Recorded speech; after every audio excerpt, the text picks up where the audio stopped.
नमस्कार दर्शकों। आज हम मौजूद हैं एक खास मुद्दे पे चर्चा करने के लिए। मुद्दा हमारा ये है कि आज संसार में बहुत सारे धर्मगुरु हैं और इन धर्मगुरुओं के बीच में हमने एक असली संत की पहचान करनी है। असली व नकली संत की पहचान, ये हमारा खास मुद्दा है। आप देखते होंगे डेली की सोशल मीडिया पर या चैनलों पर एक नया बाबा, नया संत, नए भगवान, नए ज्ञान के साथ कहीं ना कुछ बताते हुए नजर आ जाते हैं। जितने संत उतने भगवान और जितने महंत उतना ज्ञान। ऐसा ना जाने अनेकों संतों की बाढ़ सी आ गई है और इसी बाढ़ में कई बाबा लाल चटनी खाने से लाभ बताते हैं तो कोई बाबा लहसुन प्याज खाने को मना करवाते हैं। कोई बाबा अपने सत्संगों में ताली पिटवाता है, डांस करवाता है, तो कोई बाबा अपने प्रवचनों में ताली पिटवाता है। अनेकों संतों की इस बाढ़ में हम निकले हैं एक असली संत की पहचान करने। तो देखते हैं कि क्या ये हमारे मेहमान हमें उस नतीजे तक पहुंचा पाएंगे जिससे हम असली व नकली संत की पहचान कर सकें। तो आइए बिना समय गंवाए इस चर्चा की शुरुआत करते हैं। तो चर्चा की शुरुआत करने से पहले सबसे पहले जो हमारे मेहमान खड़े हैं उनसे उनका थोड़ा परिचय करवा देते हैं। प्रदीप जी हैं जो कि संत रामपाल जी महाराज जी के शिष्य हैं, और पुरुषोत्तम दास हैं सतलोक आश्रम मैनेजमेंट के सदस्य हैं। पंडित सुभाष जी हैं और रमेश जी हैं जो धन धन सतगुरु से जुड़े हुए हैं लगभग कई वर्षों से।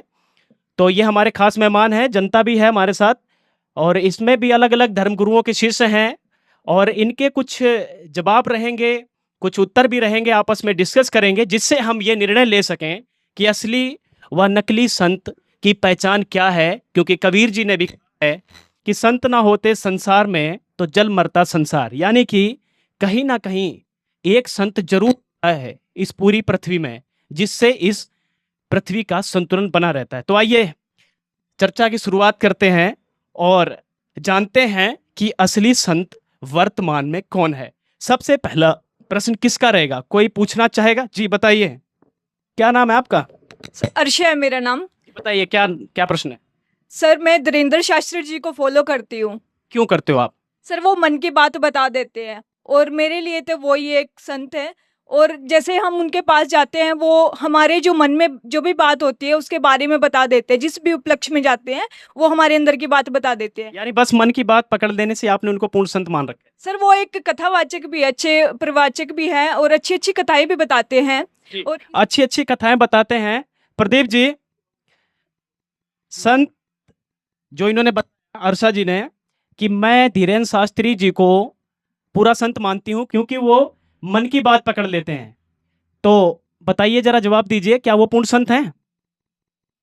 सबसे पहले तो मैं अपने गुरुदेव जी को प्रणाम करता हूं जिन्होंने आज हमें ये डिबेट या ज्ञान चर्चा का अवसर प्रदान किया, जिनकी दया से हम जनता के सवालों का जवाब दे पाएंगे। अब इस बहन जी ने सवाल किया कि धीरेन्द्र शास्त्री जी को मैं पूर्ण संत मानती हूं कि वो मन की बात बता देते हैं। इनको मैं बताना चाहता हूं कि केवल मन की बात बताने मात्र से कोई पूर्ण संत सिद्ध नहीं हो जाता। कुछ सिद्धियां होती हैं, जैसे 24 तरह की सिद्धि होती हैं, उनमें एक मन की वृत्ति बताना भी सिद्धि होती है। एक सिद्धि जल पैर न लाई, एक सिद्धि आकाश से उड़ जाई, एक सिद्धि खावे न पीवे, एक सिद्धि मनवृत्ति बतावे। इस तरह की 24 तरह की ये सिद्धियां होती हैं। और मन की बात तो एक सुहानी शाह नाम की माइंड रीडर है, वो भी पकड़ लेती है। वो कोई संत भी नहीं है, कथावाचक भी नहीं है। मन की बात बताना कोई बड़ी उपलब्धि नहीं है। तो उसके पास क्या कोई सिद्धि है? जी, पिछली भक्ति की कमाई से कुछ सिद्धि इकट्ठी हो जाती है। और आजकल तो साइंस ने भी इतनी सिद्धियां कर ली हैं, एक लाई डिटेक्टर मशीन का इजाद कर ली है, उसमें भी किसी इंसान को डाल देते हैं ना तो वो अपने आप ही सच बोलना शुरू कर देता है, यानी मन की बात बताना शुरू कर देता है। धीरेन्द्र शास्त्री जी कोई ज्यादा काम नहीं कर रहे, एक मशीन से ज्यादा उनकी कोई उपलब्धि नहीं है। जी जी बताइए पंडित जी, कुछ कहना चाह रहे हैं सुभाष जी? हाँ जी बोलिए। जिंदा इंसान को भगवान बता रहे हैं। अच्छा प्रदीप जी, ये तो बिल्कुल बात सही है कि हमारे तो हिंदू धर्म में बहुत सारे भगवान हैं, लेकिन आज कोई भी बाबा नया लॉन्च होता है, यानी कि कोई भी बाबा बनता है, संत आता है बनकर, प्रवचन देता है और खुद को भगवान सिद्ध कर बैठता है। पंडित जी कह रहे हैं जिंदा इंसान भगवान कैसे? पंडित जी को शायद जानकारी नहीं होगी, जिन भी देवी देवताओं का पूज रहे हो वो मुर्दे हैं क्या? वो भी तो जीवित ही होंगे। ब्रह्मा विष्णु महेश जिनकी पूजा कर रहे हैं, पंडित जी ने कोई गुरु भी बनाया होगा, उनकी भी आप आराधना करते होंगे, तो वो मुर्दे थोड़ी हैं। और रही बात जिंदा इंसान को भगवान क्यों मान रहे हैं, संत रामपाल जी कभी नहीं कहते मैं भगवान हूँ। संत रामपाल जी ने किसी सत्संग में नहीं कहा कि मैं भगवान हूँ। संत रामपाल जी तो अपने आप को दास और एक संत बताते हैं। और जो शिष्य होते हैं उनका कर्तव्य होता है कि अपने गुरु को भगवान का दर्जा देना, तो ये कबीर साहब की वाणी भी है, गुरु गोविंद दोनों खड़े काके लागू पाए, बलिहारी गुरु आपने जिन गोविंद दिया मिलाए। तो अगर गुरु को भगवान का दर्जा देंगे जभी तो आध्यात्मिक मार्ग में हमारा मोक्ष होगा। जी, और किसी का सवाल प्रश्न है? किसी का प्रश्न? जी बोलिए। नमस्कार सर। जी बताइए, क्या नाम है? शीतल। जी बताइए। विश्व में इतने गुरु हैं, कोई भी कुछ नहीं रखा है। हमें अपने माता पिता की सेवा कर लो, वहीं स्वर्ग है। और यानी सब स्वर्ग नरक यही है। हाँ, यही है सभी स्वर्ग नरक। इनका मानना है कि कोई गुरु नहीं है, किसी को मत मानो, माता पिता की सेवा कर लो, वही गुरु है। क्या जवाब रहेगा? सर इनका जवाब ये है, माता पिता की सेवा करना अच्छी बात है, लेकिन आध्यात्मिक मार्ग में गुरु के बिना मोक्ष नहीं हो सकता। अब कबीर साहब की वाणी है, मात पिता मिल जाएंगे 184 माही, सतगुरु सेवा बंदगी है फेर मिलन की नाही। मात पिता तो पशु पक्षी के जीवन में भी हमें मिल जाएंगे। तो अगर भक्ति करके आत्म कल्याण कराना है तो गुरु बनाना पड़ेगा, और गुरु भी सच्चा बनाना पड़ेगा जो शास्त्रानुसार भक्ति करवाता है। माता पिता की सेवा करने से आध्यात्मिक मार्ग में मोक्ष नहीं हो सकता। माता पिता की सेवा करना हमारा कर्तव्य है, बढ़िया से बढ़िया सेवा कीजिए, लेकिन गुरु का दर्जा और भक्ति मार्ग का दर्जा अलग है। जी रमेश जी, कुछ कहना चाहेंगे आप भी? हाँ, हम कुछ कहना चाहेंगे जी सर। बोलिए। देखो, मैं डॉक्टर राम रहीम सिंह जी इंसा का शिष्य, डेरा सच्चा सौदा इंसा का शिष्य हूँ, और उन्होंने बहुत ही नेक पुण्य कार्य किया है। उन्होंने देखो हमें पिताजी का बब्बर शेर बताया है, हम पिताजी के बब्बर शेर हैं। और देखो हम रोम रोम में बसा है हमारे पिताजी, हमारे शरीर में भी कण कण में ये हाथ में व्यापक क्या है। लिखा हुआ है? ये शाश्वत नाम जी गुरमीत जी तेरा आसरा। अच्छा, इतनी दीवान की हाथ में छपवा दिया। हाँ, हमारे अंदर उस पिताजी का बहुत ही दिलों से उसका मैं बहुत स्वागत करता हूँ। मैं उसका जी, क्या कुछ कहना आभारी चाह रही हैं हूँ। आप? बताइए, क्या नाम है? मेरा बबली दासी है जी। जी बोलिए। मैं ये राम रहीम के बारे में ये कहना चाहती हूँ जी, राम रहीम के तो लक्षण भी एक संत के नहीं है जी। वो नाचते हैं, गाते हैं, डांस करते हैं, फिल्म बनाते हैं। अगर संत ऐसा करेंगे तो समाज को क्या खा ज्ञान देंगे? मीरा जी भी तो नाचती थी। मीरा जी भी नाचती थी, पुरुषोत्तम दास जी, मीरा जी भी नाचती थी। ये देखो। कह रहे हैं मीरा जी भी डांस करती थी, हाँ। कृष्ण जी की पुजारन थी, तो नाचने में क्या बुराई है? सत साहिब, सबसे पहले अपने गुरुदेव जी का धन्यवाद करता हूँ, जिन्होंने हमारे को इस लायक बनाया कि हम इस आध्यात्मिक ज्ञान को उनकी दया से जान पाए। मीरा जो भक्ति करती थी जिस लेवल की, वो प्रेमा भक्ति कहते हैं, वो मीरा कोई पार थोड़ा ना होगी। कृष्ण जी ने खुद प्रकट होकर मीरा जी को बोला था कि मीरा, तू मेरे लोक में तो आ जाएगी जितना तेरा प्रेम है, जिस लेवल की तू भक्ति करती है, लेकिन मोक्ष तेरा नहीं है, मुक्ति तेरे को नहीं मिलेगी। उसके लिए पूर्ण संत आपको ढूंढना पड़ेगा। और उस टाइम कबीर साहब आए हुए थे, रविदास जी उनके शिष्य थे। तो कबीर साहब ने उनकी परीक्षा भी ली कि रविदास जी से जाकर के नाम लो, विश्वास हो तो इतना हो गुरु पर। तो उसने जाकर के रविदास जी से दीक्षा ली, और रविदास जी ने उनको जिसमें चमड़ा की वो डुबोते थे उसी में से वो एक पान परवान जैसे देते हैं, वो अमृत समझ करके उसने वो भी पी लिया। उससे भी उसका परमात्मा की वाणी के द्वारा बहुत लंबा हो जाएगा चैप्टर। मतलब ये है कि जब रविदास जी से नाम लिया उसके बाद डांस किया था क्या उन्होंने? नहीं, फिर उन्होंने डांस नहीं किया। रमेश दास जी, फिर तो उन्होंने छोड़ दिया था। यानी कि पूरे गुरु मिले तो नाच गाना तो फिर मना का हो गया ना उनका सर नाच गाना पूरा हो गया, लेकिन जैसे हमारे को पिताजी ने ज्ञान दिया है, उन्होंने कहा अभी एक तो पाँव तुम्हारा यहाँ और एक सचखंड में है। एक पाँव जी, एक पाँव यहाँ दूसरा सचखंड में। सर देखो, सर ने बोला कि एक पाँव यहाँ पर दूसरा सचखंड के अंदर। और अब एक सिंपल सी बात लेते हैं कि वही अगर ये भक्ति मार्ग है, भक्ति मार्ग में सभी चीजों को मायने रखते हैं। हमें अन्य देवी देवताओं की भी भक्ति करनी पड़ेगी, वो किस शास्त्र विधि से करनी पड़ेगी। तो आप बोल रहे हो कि हमारे पिताजी ने बोला है कि एक पाँव हमारा यहाँ और दूसरा सचखंड में। अब एग्जाम्पल के तौर पे मैं आपको बोलता हूँ कि आप यहाँ कुरुक्षेत्र आए हो, कुरुक्षेत्र से अम्बाड़ा जाने के लिए क्या आप एक पाँव यहाँ अम्बाड़ा के कुरुक्षेत्र के अंदर दूसरा पाँव अम्बाड़ा में रख लोगे? बिल्कुल भी नहीं। ये तो आपकी मिथ्या और मनगढ़ंत बातें हैं। सबसे पहले तो आपको वो रोड मैप देखना पड़ेगा, जिस रोड मैप पर जो बीच में टोल प्लाजा हैं उनका भी आपने टोल टैक्स देना पड़ेगा, जाना पड़ेगा। और भक्ति मार्ग में जो हमारे ये देवी देवता हैं, इनके भक्ति करनी पड़ेगी, इनके जाप करने पड़ेंगे, और ये जाप करते हुए हम सचखंड जा सकते हैं। ऐसे नहीं सचखंड जा सकते कि आपने तो बाईपास से निकल जा रहे हो, ऐसे नहीं निकल सकते। और क्या जाप देते हैं आपके गुरुजी? हमारे पिताजी ने कितने मंत्र का जाप देते हैं?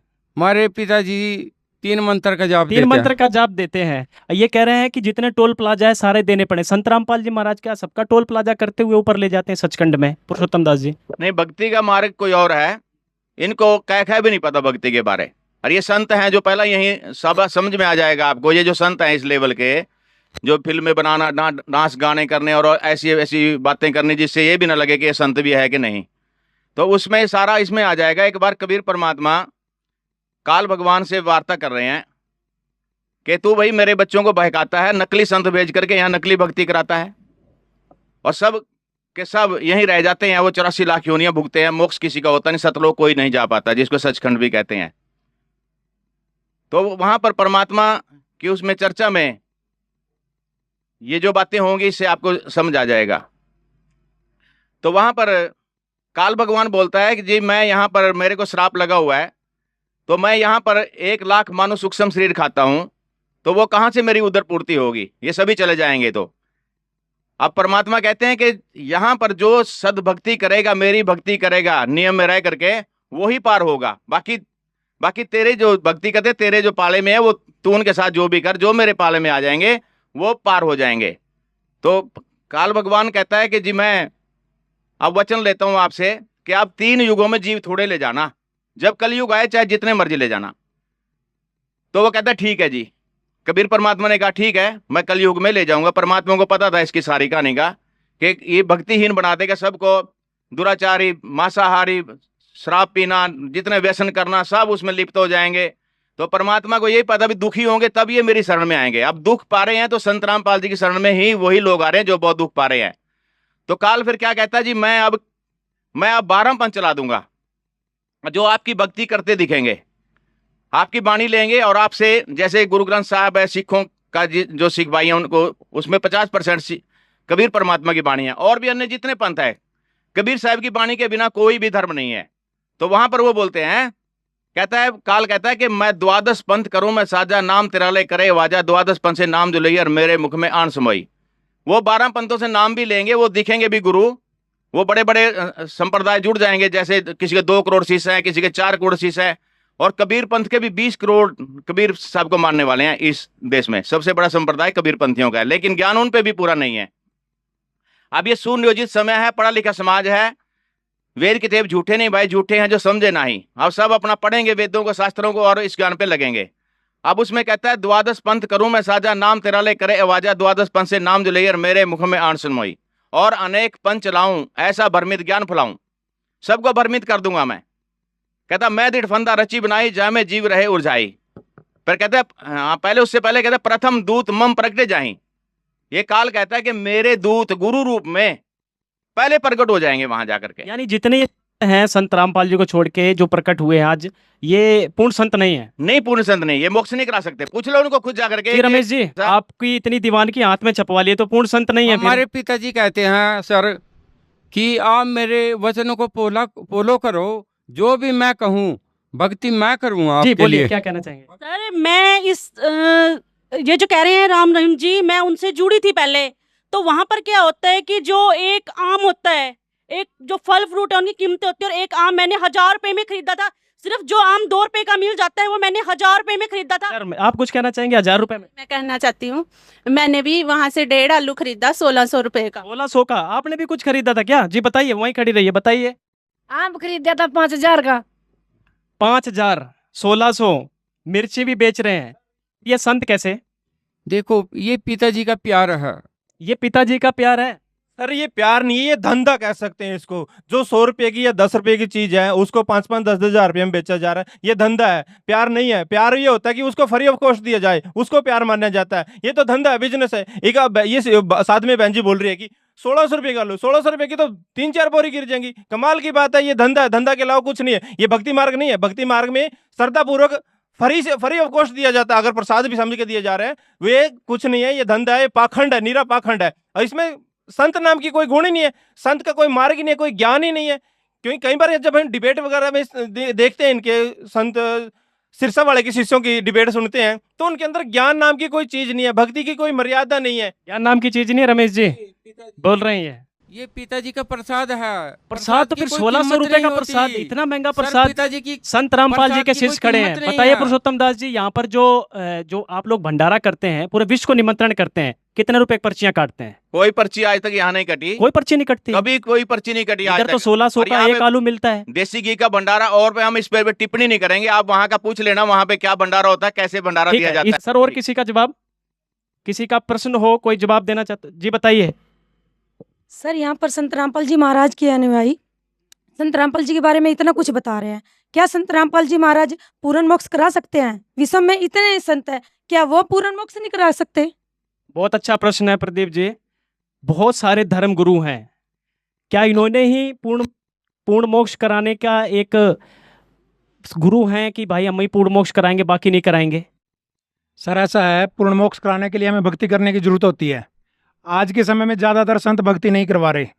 जैसे अभी धन सतगुरु का जिक्र चल रहा था, नाच गाना, आलू बेच देने, मिर्च बेच देनी। आजकल ज़्यादा कोई चटनी खिला रहा है, कोई मन की बात बता रहा है, ये भक्ति मार्ग से विचलित हो चुके हैं।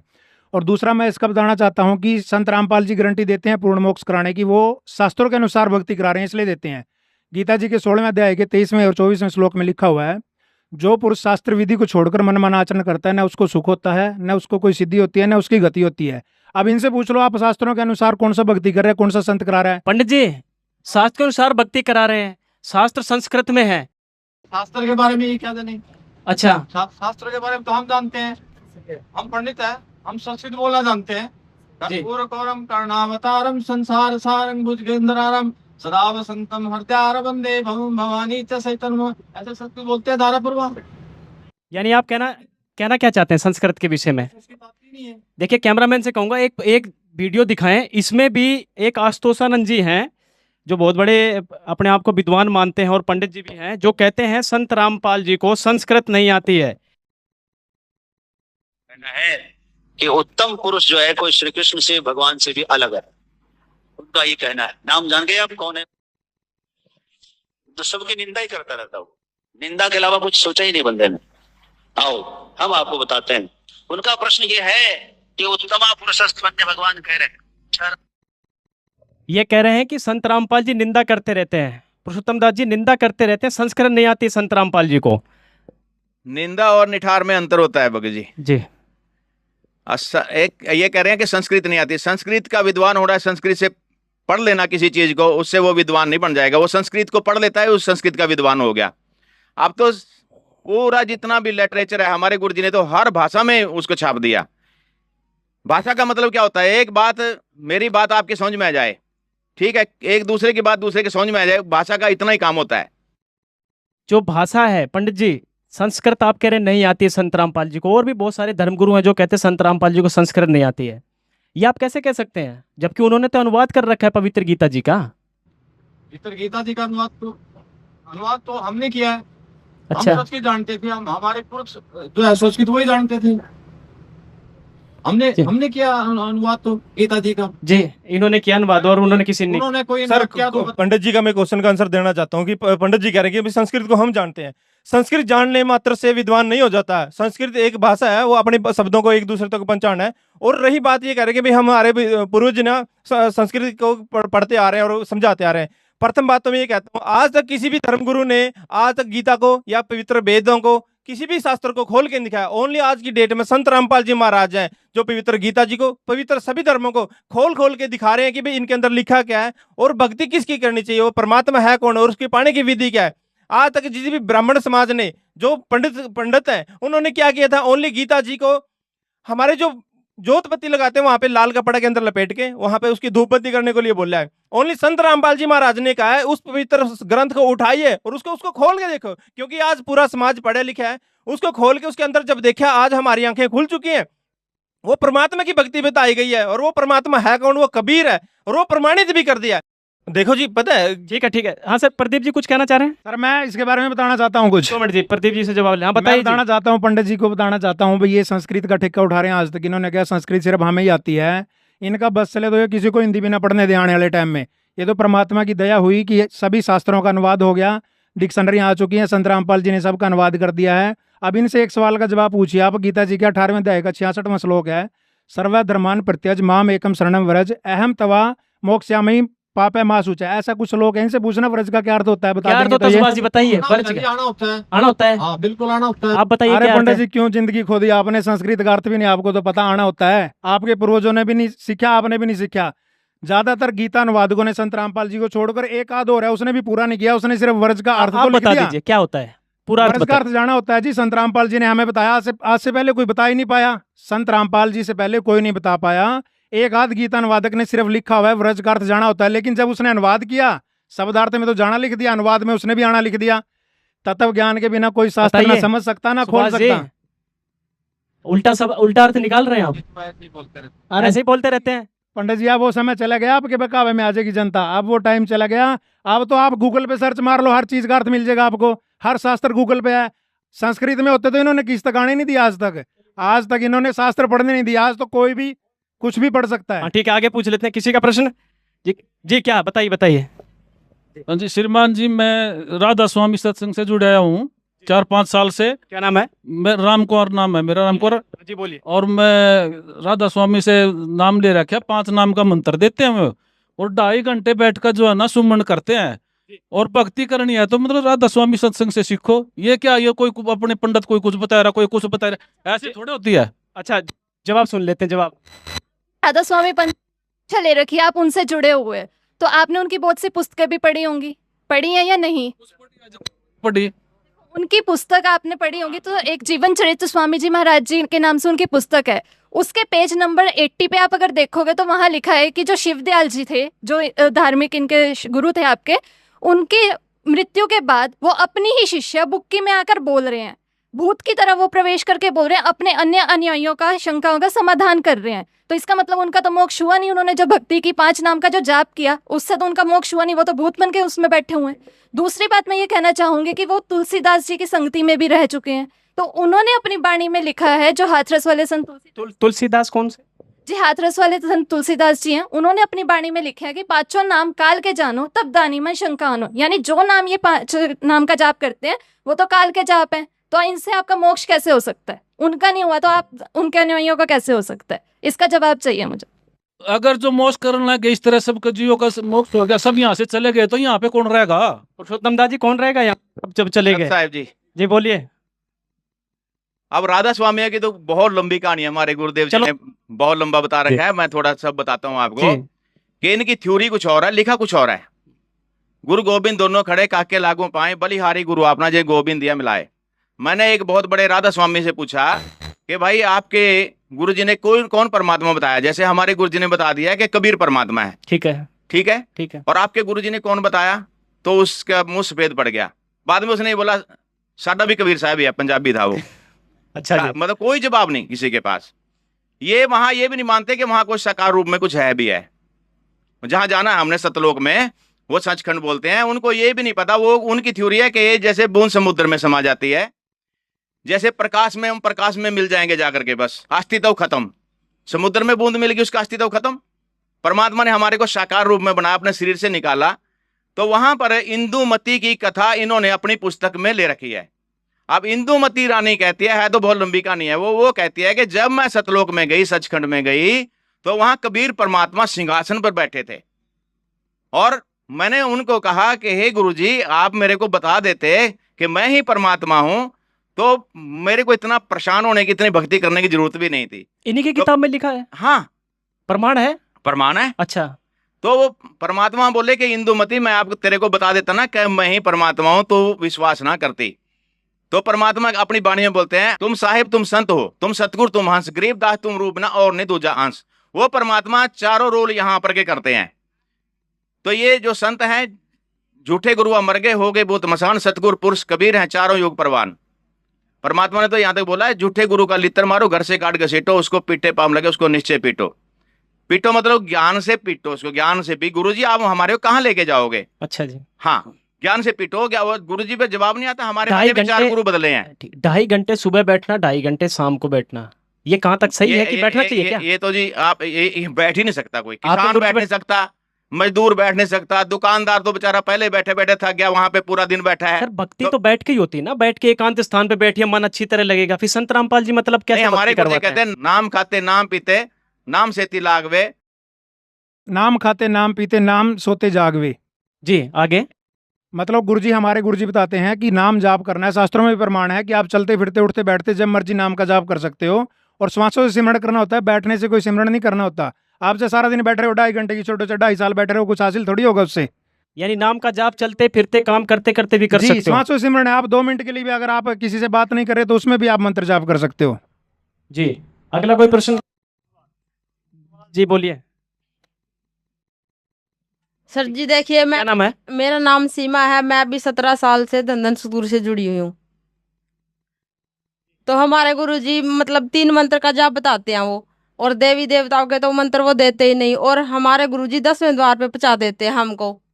सर आपके गुरुजी भी तो सुना है मैंने 3 बार मंत्र देते हैं, 3 बार। तो इनके गुरुजी भी धंधन सत, देखो वही बात फिर उठ गई कि धंधन सतगुरु भी 3 बार मंत्र देते हैं, 3 नाम देते हैं, आपके देते हैं। 3 बार में देते हो, 3 नाम एक ही बार में देते हैं, बस आगे कुछ नहीं, ना वो खंड होता ना। मैं इनका थोड़ा सा बताना चाहता हूँ। हमारे गुरुजी जो 3 मंत्र देते हैं वो गीता जी में प्रमाण है। जैसे ओम तत्सत, 3 मंत्र का जाप होता है भक्ति मार्ग के लिए। ओम तो सीधा है, इसका तो सबको पता है। तत्व और सत जो गुप्त हैं वो हमारे गुरुजी बताते हैं, वो तत्वदर्शी संति बता सकता है। और जो धंधन सतगुरु वाले 3 मंत्र देते हैं, इनकी एक पुस्तक है, उसमें लिखा हुआ है, गुरमीत जी की लिखी हुई है। वो गुरमीत जी लिखते हैं कि सतनाम के बिना जीव की मुक्ति नहीं हो सकती। और आगे वो उसी में एक लाइन के बाद लिखते हैं कि ओम मंत्र के बिना सतनाम नहीं हो सकता। यानी उन्होंने भी उसमें कोड किया हुआ है कि ओम मंत्र के बिना सतनाम नहीं हो सकता और सतनाम के बिना जीव की मुक्ति नहीं हो सकती। तो इस बहन जी से पूछना कि भी ओम का जाप किया या उन्होंने दिया है? क्या दिया है ओम का जाप? ओम का जाप दिया क्या? जो ओम का जाप नहीं है उसमें, फिर वो उसमें परमात्मा के सीधे मंत्र है, उसमें ओम का कोई जाप नहीं देते वो। गुरमीत जी की थ्योरी अलग है, प्रैक्टिकल अलग है। वो खुद किताब में लिख रहे हैं ओम के बिना मुक्ति नहीं हो सकती सतनाम के बिना, और ओम जाप के बिना सतनाम नहीं हो सकता। यानी आपको तो फिर उन्होंने मिट्टी गोली दे दी। गुरमीत राम रहीम जी के गुरु कौन थे? उनके साथ मस्ताना जी थे। उनके कौन थे? उनके साथ सावण सिंह जी थे। उनके कौन थे?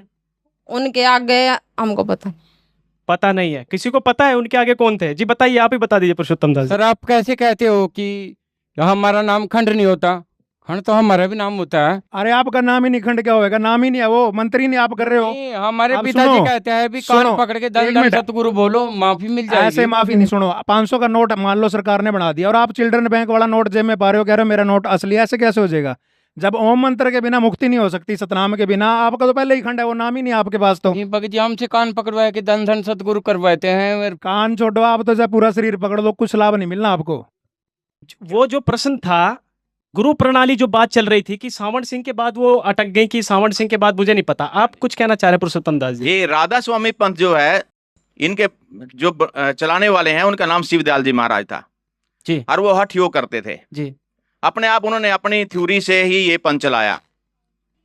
और राधा स्वामी जो पंथ है, दादू जी की एक बानी है, दादू धारा अगम की सतगुरु दही मिलाए, उल्ट ताई सुमन के स्वामी संग मिल जाए। तो उन्होंने इसके ऊपर वो राधा जो था प्यार से, जो उनके जो ये पत्नी जो थी, उनका नाम प्यार से वो राधा बोलते थे, शिवदयाल जी। और उनका जो पति था, तो उसको वो स्वामी जी बोलते थे। वहीं से पर राधा स्वामी ये पंथ बना दिया। ये राधा स्वामी, और इसका कोई उचित है नहीं इसके अलावा। इनके कोई गुरु थे आपके? उनके मतलब शिवदयाल जी महाराज का कोई गुरु नहीं था। जैसे हमारी गुरु प्रणाली है, अच्छा, कबीर ये परमात्मा है। जैसे राधा स्वामी पंथ चल रहा है और कह रहे हैं धंधन सतगुरु भी वहीं से निकला है, तो वहां से और भी पंथ निकले क्या राधा स्वामी? बहुत पंथ है, 10-12 बन रही है। कौन कौन से कुछ नाम बता पाएंगे? जैसे एक तो धंधन सतगुरु हो गए, और ये ठाकुर जी वाला, कृपाल जी वाला, धनोद वाला, ये गंगवा वाला, इनके तो 36 हो रहे हैं जी। और आने वाले टाइम में और ब्रांचा खुल जाएंगी इनकी। नाम नहीं है इनके पास, इनके तो घर घर में अब डेरे खुल जाएंगे थोड़े दिनों बाद। ये एक के कुएं का पानी सारा ये। जी बोलिए। पंथ वाले अपनी ही पुस्तकों में गुरु नानक देव जी की वाणी का सहारा लेते हैं। उन्होंने अपनी ही पुस्तक में गुरु नानक देव जी की वाणी से ये सिद्ध किया कि पूर्ण गुरु कौन हो सकता है। उन्होंने कहा है गुरु नानक देव जी की वाणी में कि पूरा गुरु सोई कहावे जो 2 अक्षर का नाम बतावे, एक लखावे एक छुड़ावे, ता प्राणी निज घर को जावे। तो ये तो 5 नाम का जाप देते या 3 नाम का जाप देते, तो पूर्ण गुरु कैसे हो सके? पूर्ण गुरु तो संत रामपाल जी महाराज जी है, जो सतनाम का 2 अक्षर का नाम जाप देते। कहीं ना कहीं इस जो चर्चा चल रही है, निकल के सामने आ रहा है कि संत रामपाल जी महाराज शास्त्र के अनुसार भक्ति दे रहे हैं, और यहाँ पर जो अन्य धर्म गुरु हैं, जैसे धंधन सतगुरु राम रहीम जी हो गए, जो राधा स्वामी हो गए, ये सब मतलब एक ही पंथ से निकला पंथ। जी आपने बुलाया था, क्या कहेंगे? अरे तो ये मानना है कि ये जितने भी गुरु है सबको इन्होंने धंधा बना रखा है, पैसे कमाने का सारा धंधा बना रखा है। ये जो भी है, कोई बोलता है कि भाई हमारे यहाँ पे 2.5 लाख का आलू बिकता है, ठीक है, ये सब पैसे कमाने का ही धंधा है भगत जी, और क्या है ये? देखिए कहीं ना कहीं तो संत होता है, यानी सब संतों को आपने लपेट तो संत क्या होता है? संत ये किसी को नहीं मानते हैं जी। सही है जी, बिल्कुल बात सही कह रहे हैं। धंधा बनाए रखा है जी, सबने सबसे धंधा बना रखा है। सर ऐसा है जी, इन ये बेचारे भोले श्रद्धालु हैं, इन्होंने ऐसा है, ये दूध के जड़े हुए हैं, इन ब्रह्मित संतों ने इनको ठग लिया। ये 2.5 लाख का आलू खरीदने वाला तो सारी उम्र पछताए। संत रामपाल जी के आश्रम में निःशुल्क भंडारा चलता है, देज रहित विवाह होते हैं, रक्तदान शिविर होते हैं। अब कोरोना काल आया था पीछे 3-4 साल पहले, कोरोना काल में पूरे भारतवर्ष में संत रामपाल जी ने जो सहयोग किया वो शायद सरकारें भी ना कर पाई। अभी पीछे 6 महीने पहले बाढ़ आई थी, हरियाणा में विशेषकर बाढ़ आई थी। संत रामपाल जी ने और उनके अनुयायियों ने जितना राशन, चारा, दवाइयाँ, पानी, जितना दूध हो सकता था वो सभी बांटा, गांव-गांव जाके, किसी से एक पैसा नहीं लिया। आज भी किसी को अगर कोई ऐसा संकट आ जाता है, किसी भी जगत भाई बहन को कोई सीरियस बीमार है या खाने पीने की वस्तु का अभाव है, संत रामपाल जी महाराज के अनुयायी उनके आदेश से निःशुल्क उनकी सेवा करते हैं जाके। और ये 2.5 लाख में आलू बेचते हैं, क्या सेवा करेंगे जी? 25-25 रुपए की तो टिकट होती है। वो डांस देखने के लिए आई है मैं लव चार्जर, इस तरह के गाने होते हैं जहाँ पे 25 रुपए की टिकट देख के जाते हैं। और एक बंगीदास होता है इनका किसी गांव में, उसको क्या देते हैं, 100 टिकटों के 2.5 लाख रुपए हैं, जैसे मर्जी ला, 100 बंदे तना इकट्ठे करके लाने हैं। इस बात का प्रमाण है हमारे आसपास के इलाकों में जी। ये तो बिल्कुल जो आप लोग करते हैं भंडारा, यानी कि खुला भंडारा, विशाल भंडारा, वो भी बिल्कुल निःशुल्क करवाते हैं। ये तो बिल्कुल बात सही है कि जो सोशल प्लेटफॉर्म में हम देखते हैं, ट्विटर भी, उनके वहाँ भंडारा भी निःशुल्क नहीं है, वहाँ कंटीनें बनी हुई हैं, टिक्की, चाउमीन, बर्गर, छोले भटूरे कुछ खा लो पैसे दे के, फ्री में, तो क्या पता पानी भी ना हो वहाँ जी। यानी कि संत राम महाराज जी के आश्रम में सब कुछ फ्री है जी। बोलिए। कुछ कहना चाहती हूँ सर। 2014 में ये बरवाड़ा कांड हुआ था सर, उसमें हमने न्यूज़ सुन रही थी, उसमें बार बार संत रामपाल जी महाराज के बारे में बताया जाता। वो दूध में नहाते हैं, उसकी खीर बनाते हैं, अपने चेलों को खाते हैं, क्या से पूर्ण संत होता? क्या पूर्ण संत हो सकते हैं? ये तो बात बिल्कुल सही है, मीडिया में चली थी ये खबर। ऐसा है जी, मीडिया तो कुछ भी चला दे। मीडिया तो कहते हैं भैंस के 2 सींग की बजाय एक होता है, तो जनता मान थोड़ी लेगी। अब ये बहन जी भ्रमित हैं कि संत रामपाल जी दूध में नहाते थे। मैं इनसे पूछना चाहता हूँ कि या कोई उसकी वीडियो फुटेज हो, कोई किसी ने फोटोग्राफी की हो, या कोई वहाँ पे आप कहते पाइपलाइन बिछी हुई थी जी, सुरंग के जरिए दूध जाता था, कोई उसकी फोटो आई हो, मनगढ़ंत वीडियो बना रखी है और संत रामपाल जी को बदनाम करने के लिए मीडिया ने ये प्रोपगंडा अपनाया। मैं आपको एक इसमें थोड़ा सा दिखाता हूँ, कैमरामैन से कहूँगा एक बार दिखाएं। अब संत रामपाल जी पर आरोप लगा देते हैं कि वो दूध में नहाते थे। अब ये मैं एक फोटो दिखा रहा हूँ, ये लिखा हुआ है, मंदिर से बाहर निकले कुबेर महाराज, ये देखो दूध से नहा रहे हैं। ना किसी हिंदू धर्म के श्रद्धालु की भावनाएं आहत होती इससे, ना कोई मीडिया वाला वहाँ कहता कि ये दूध से नहा रहे हैं। और संत रामपाल जी के नहाने का तो कोई प्रमाण भी नहीं आज तक। सिद्ध कर दो, मनगढ़ंत बातें करने से कुछ नहीं होता, कोई प्रमाण दो कि वो दूध से नहाते थे। अब ये कुबेर जी महाराज दूध से नहा रहे हैं, अरे सारा दूध नाली में जा रहा है, बताओ किसी पे प्रमाण हो? एक नहीं, एक और दिखाता हूँ आपको मैं। अब ये देखो, ये बैठे हैं, एक ये तपस्वी बने हुए, ये दूध से नहा रहे हैं। एक और दिखाता हूँ, अभी रुक जाओ, कितने प्रमाण हैं। ये देखो, ये माताएं बहनें इसको दूध में नहला रही हैं। ये कौन है शख्स, इसको देखो ध्यान से। हजारों मिल जाएंगे हिंदू धर्म में या किसी में भी दूध से नहाने वाले। और संत रामपाल जी महाराज ना कभी दूध से नहाए, ना कभी नहलाते। खाने पीने वाली चीजों को व्यर्थ करने की संत रामपाल जी महाराज ने ना कोई आदेश दिया, ना वो ऐसा करते हैं। ये तो अंधविश्वास और पाखंडी लोग ऐसा करते हैं कि कहीं भी दूध चढ़ा दिया या कहीं भी दूध से नहला दिया।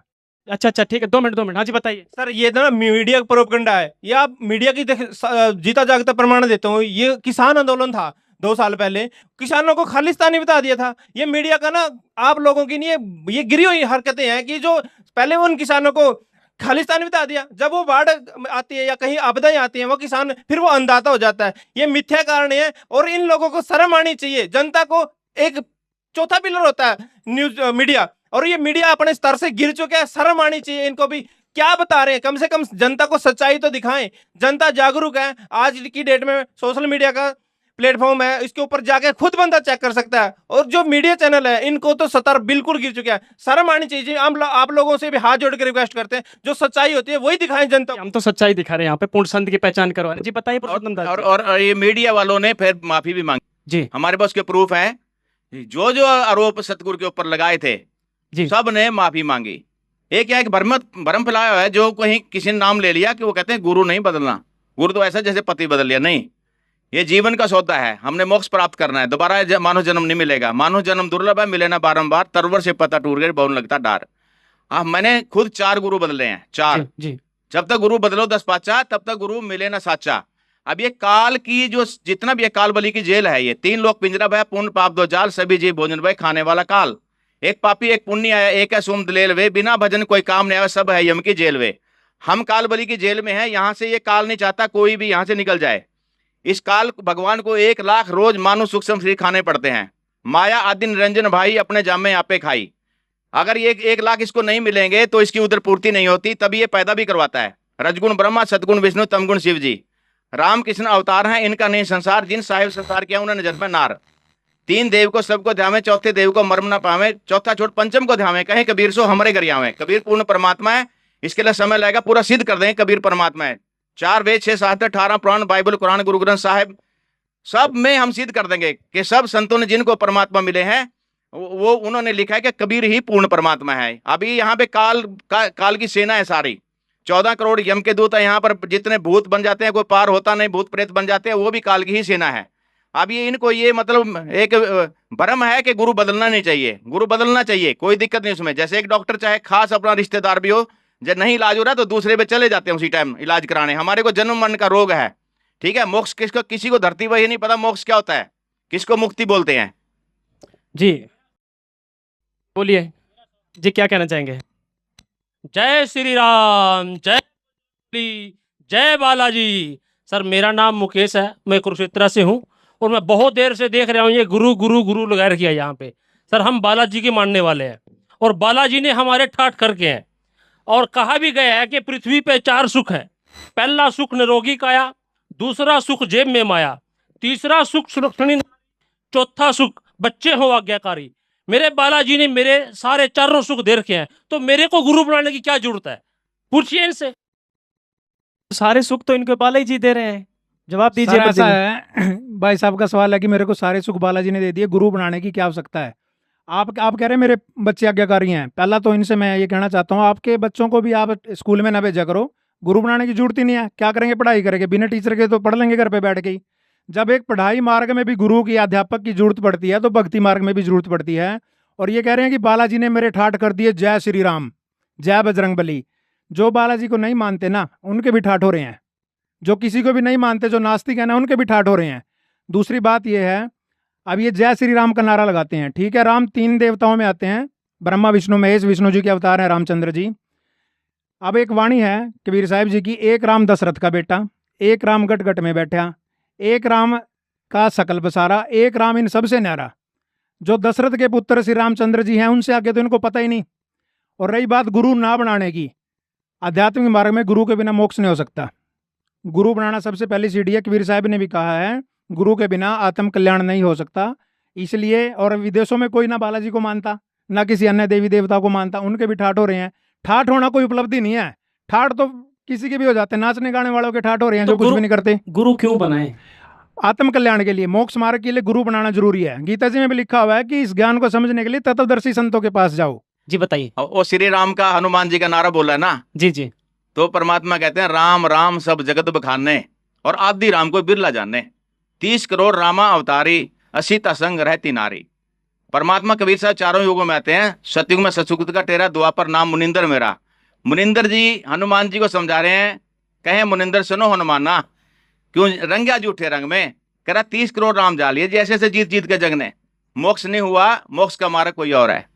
सत साहिब, मोक्ष का मार्ग कुछ और है। जी बोलिए जी, आप हाथ खड़ा कर रहे थे। मैंने सुना है जो संत रामपाल जी महाराज अपने दक्षिणा देने से मना करते हैं।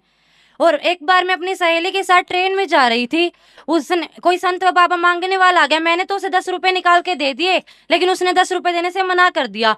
ऐसा क्यों? क्या ये पूर्ण संत की पहचान है? किसी संत व बाबा को दान दक्षिणा देने से भी मना करते हैं। सर दान दक्षिणा देना क्या गलत है? एक संत दूसरे संत को दान दक्षिणा नहीं दे सकता है? बताइए पुरुषोत्तम दास जी। दान भी देखकर ही देना चाहिए। जो दान का पात्र है वही दान देना चाहिए। जैसे हम दान देते हैं कहीं भी, ये है सारा संस्कार जुड़ जाता है वहां पे। किसी को दान दिया, वो फिर आगे पैदा होगा, उसका वापिस करेगा।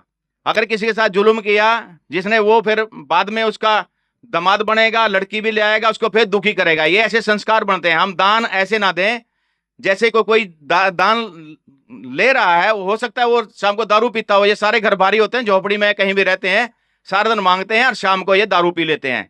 और वहां पर वो पीटता तो पहले भी था। उस दिन किसी ने 500 रुपए दे दिए, किसी का काम बन गया, कोई कहता है अभी खुश हो रहा होगा, 500 रुपए दे दिया, उसने उतना ज्यादा दारू पी ली। और दारू पी करके बच्चों को ज्यादा पीटा, उसकी पत्नी ने बच्चों समेत जाकर के नहर में कूद के आत्महत्या कर ली। वो दोष किसको लगा? जिसने दान दिया है। दान कहाँ देना चाहिए? भंडारे भी बहुत होते हैं, पीर का ही भंडारा होता है, उसका क्या लाभ होगा वहां पे? जो किसी के वहां पे दान दिया, उसका कुष्ठ का रोग ठीक हो गया, वो सब में बंट गया। वहां पे एक होता है हमारा पिता है जो पूर्ण परमात्मा कबीर साहब, उसके वहां जो दान देगा, वहां जो भंडारा लेगा, उसका लाभ ही लाभ है। एक गुरुजी कहते हैं 1000 ज्यादा देता हूं मैं दान किया हुआ यहाँ से, और वो क्या देंगे सत साहिब? यानी सुपात्र को दिया हुआ दान फलता है, कुपात्र को दिया दान भी फलता है। जी बोलना क्या क्या है रचन? देखिए जैसे बहन जी ने बोला कि मैंने दान दिया और मेरी सहेली ने दान नहीं दिया, जो उन्होंने संत रामपाल जी महाराज से दीक्षा ली हुई थी। सबसे पहले तो मैं इस बहन का मैं ये कहना चाहता हूँ कि उन्होंने जब सुपात्र को देना, ये जैसे कि पुरुषोत्तम जी ने भी बताया कि सुपात्र को दिया दान फलता और कुपात्र को दिया दान नहीं फलता। जब बहन बोल रही थी कि, और जैसे पंडित जी भी उसकी राय में मिला रहे थे कि भाई हाँ दान देना चाहिए। दान किसको देना चाहिए? सबसे पहले तो हमें ये समझना चाहिए, हमारे संत रामपाल जी ये कहते हैं अगर कोई रोगी है उसको दवाई दिला दो, कोई भूखा है उसको खाना खिला दो, किसी के वस्त्र फटे हुए उसको वस्त्र पहना दो, ये भी तो दान होता है। और संत रामपाल जी महाराज किसी को दान देने से मना नहीं करते हैं, दान उसको दिवाते हैं जिसको आवश्यकता होती है। अब मान लो मेरे पास एग्जाम्पल का रखता हूँ, मेरे पास करोड़ों रुपये है, मैं भिखारी हूँ, और आप लोगों ने न्यूज चैनल में कई बार देखा होता है कि बस स्टैंड पे या रेलवे स्टेशन पे बहुत से भिखारी होते हैं और वो वहीं पड़ रहते हैं, उनके पास इतना पैसा इकट्ठा हो जाते हैं, वो उनको ये नहीं पता होता कितना पैसा, और वो वहीं भीख मांग मांग के इकट्ठा करके मर जाते हैं। तो दान सुपात्र को देना चाहिए। किसी को आवश्यकता है, कपड़े की आवश्यकता है कपड़े पहनाओ, खाने की आवश्यकता है उसको खाना खिलाओ, रोगी है उसको दवाई दिलाओ। इन चीजों के लिए संत रामपाल जी बकायदा शिविर लगाते हैं। और जब इनके संत रामपाल जी महाराज का आश्रमों में सत्संग होते हैं, सत्संग के दौरान बहुत से रोगी आते हैं, उनको दवाई फ्री ऑफ कॉस्ट दी जाती है। यानी कि यहाँ जो दान करा जाता है उसको उस दान का सदुपयोग किया जाता है। जैसा कि प्रदीप जी बता रहे थे, कोरोना काल में सदुपयोग किया गया, कोई गरीब है उसके लिए किया जाता है। तो ये सुपात्र जी बिल्कुल, ये तो बात सही है कि सुपात्र को दिया हुआ दान फलता भी है। और संत वही है जो समाज सुधार के साथ साथ समाज कल्याण की भी बात करे, और ये संत रामपाल जी के आश्रम में अधिकतर देखने को मिलती है।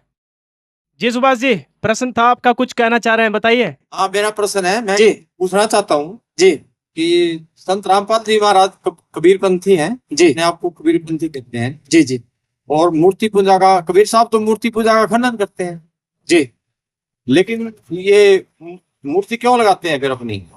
यानी आप ये कहना चाहते हैं कि संत रामपाल जी महाराज कबीरपंथी हैं और वो मूर्ति पूजा खंडन करते हैं कि मूर्ति पूजा नहीं करनी चाहिए। बिल्कुल सही बात है प्रदीप जी, संत रामपाल जी भी तो अपनी फोटो छपवाते हैं, कबीर जी की फोटो छपवाते हैं, यानी कि कहीं ना कहीं वो तो मूर्ति पूजा में आ गई ना। नहीं क्या सर, मूर्ति पूजा में नहीं आती वो, मैं इसका जवाब देना चाहता हूँ। मूर्ति पूजा अलग चीज है, फोटो लगवाना अलग चीज है।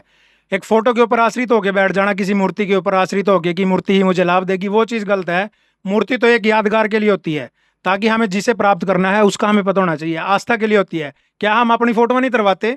विवाह शादी में भी वैसे भी अपनी फोटो लगा लेते हैं यादगार के लिए। मूर्ति सिर्फ एक यादगार के लिए होती है, ना कि पूजा के लिए। और संत रामपाल जी कभी नहीं कहते कि मूर्ति के ऊपर आश्रित होकर बैठ जाओ, कभी नहीं कहते कि मूर्ति आके रखी और करे जाओ कबीर साहब की जय, कबीर साहब की जय से कोई मोक्ष नहीं होगा। जैसे ये करते हैं ना हिंदू धर्म के, या पंडित जी बका के रखते हैं जिनको, जय गणेश जय गणेश, जय श्री राम, जय माता जी जय माता जी, इनसे कोई लाभ नहीं होगा। ये मूर्ति पूजा में आता है कि मूर्ति के आगे बैठ गए जय गणेश जय माता। संत रामपाल जी तो मंत्र देते हैं, मूर्ति तो सिर्फ एहसास कराती है कि हमने किसको प्राप्त करना है। यानी मूर्ति का आदर करना सिखाते हैं संत रामपाल जी, चाहे किसी देवी देवता की भी हो उसका भी आदर करना सिखाते हैं। संत रामपाल जी मूर्ति पूजा बिल्कुल नहीं कराते। पंडित जी मिथ्या प्रचार कर रहे हैं, गुमराह कर रहे हैं जनता को, जो आज तक ये करते आए हैं वही काम आप शुरू कर रखे हैं। यानी जिसकी मूर्ति उसके मंत्र से मोक्ष होगा।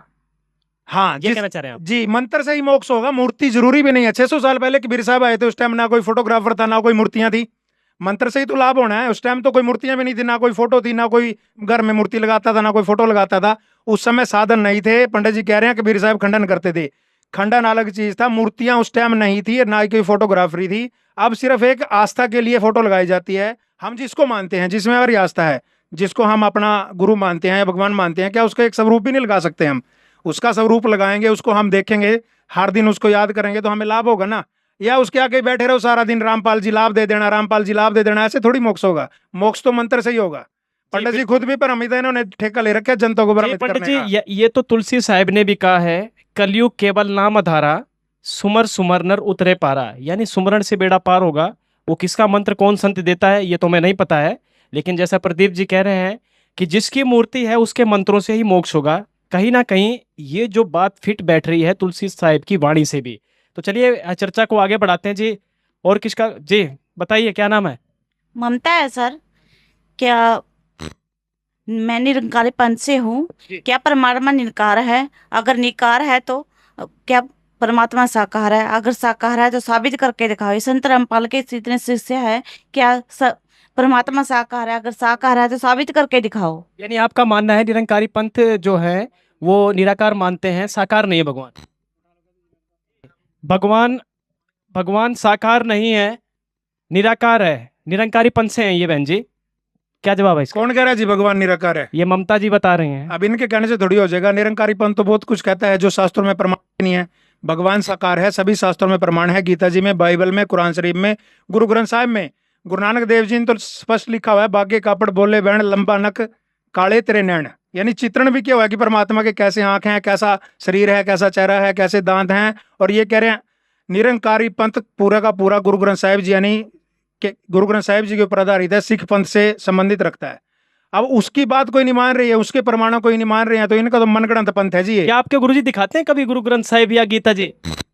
कभी दिखाई है? कभी जो वीडियो वगैरह चलाते हैं आप लोग, सत्संग कर जाते हैं, तो हमारे गुरुजी ने आपके गुरुजी ने दिखाया है क्या? हाँ दिखाया है। प्रमाण दिखाया कि गुरु ग्रंथ में ये लिखा है? मैं बताऊं जी क्या दिखाया है। ऐसे हाथ कर देते हैं, ऐसे हाथ कर देते हैं। नहीं दिखाया। दिखाया इनको, ऐसे हाथ कर देते हैं। कोई पूछता है जी परमात्मा बताओ, फिर कैसे होता है? ऐसे हाथ कर देते हैं। इसके बीच में क्या दिखा? श्रद्धालु कहता है जी कुछ नहीं, कहा बस यही तो परमात्मा है।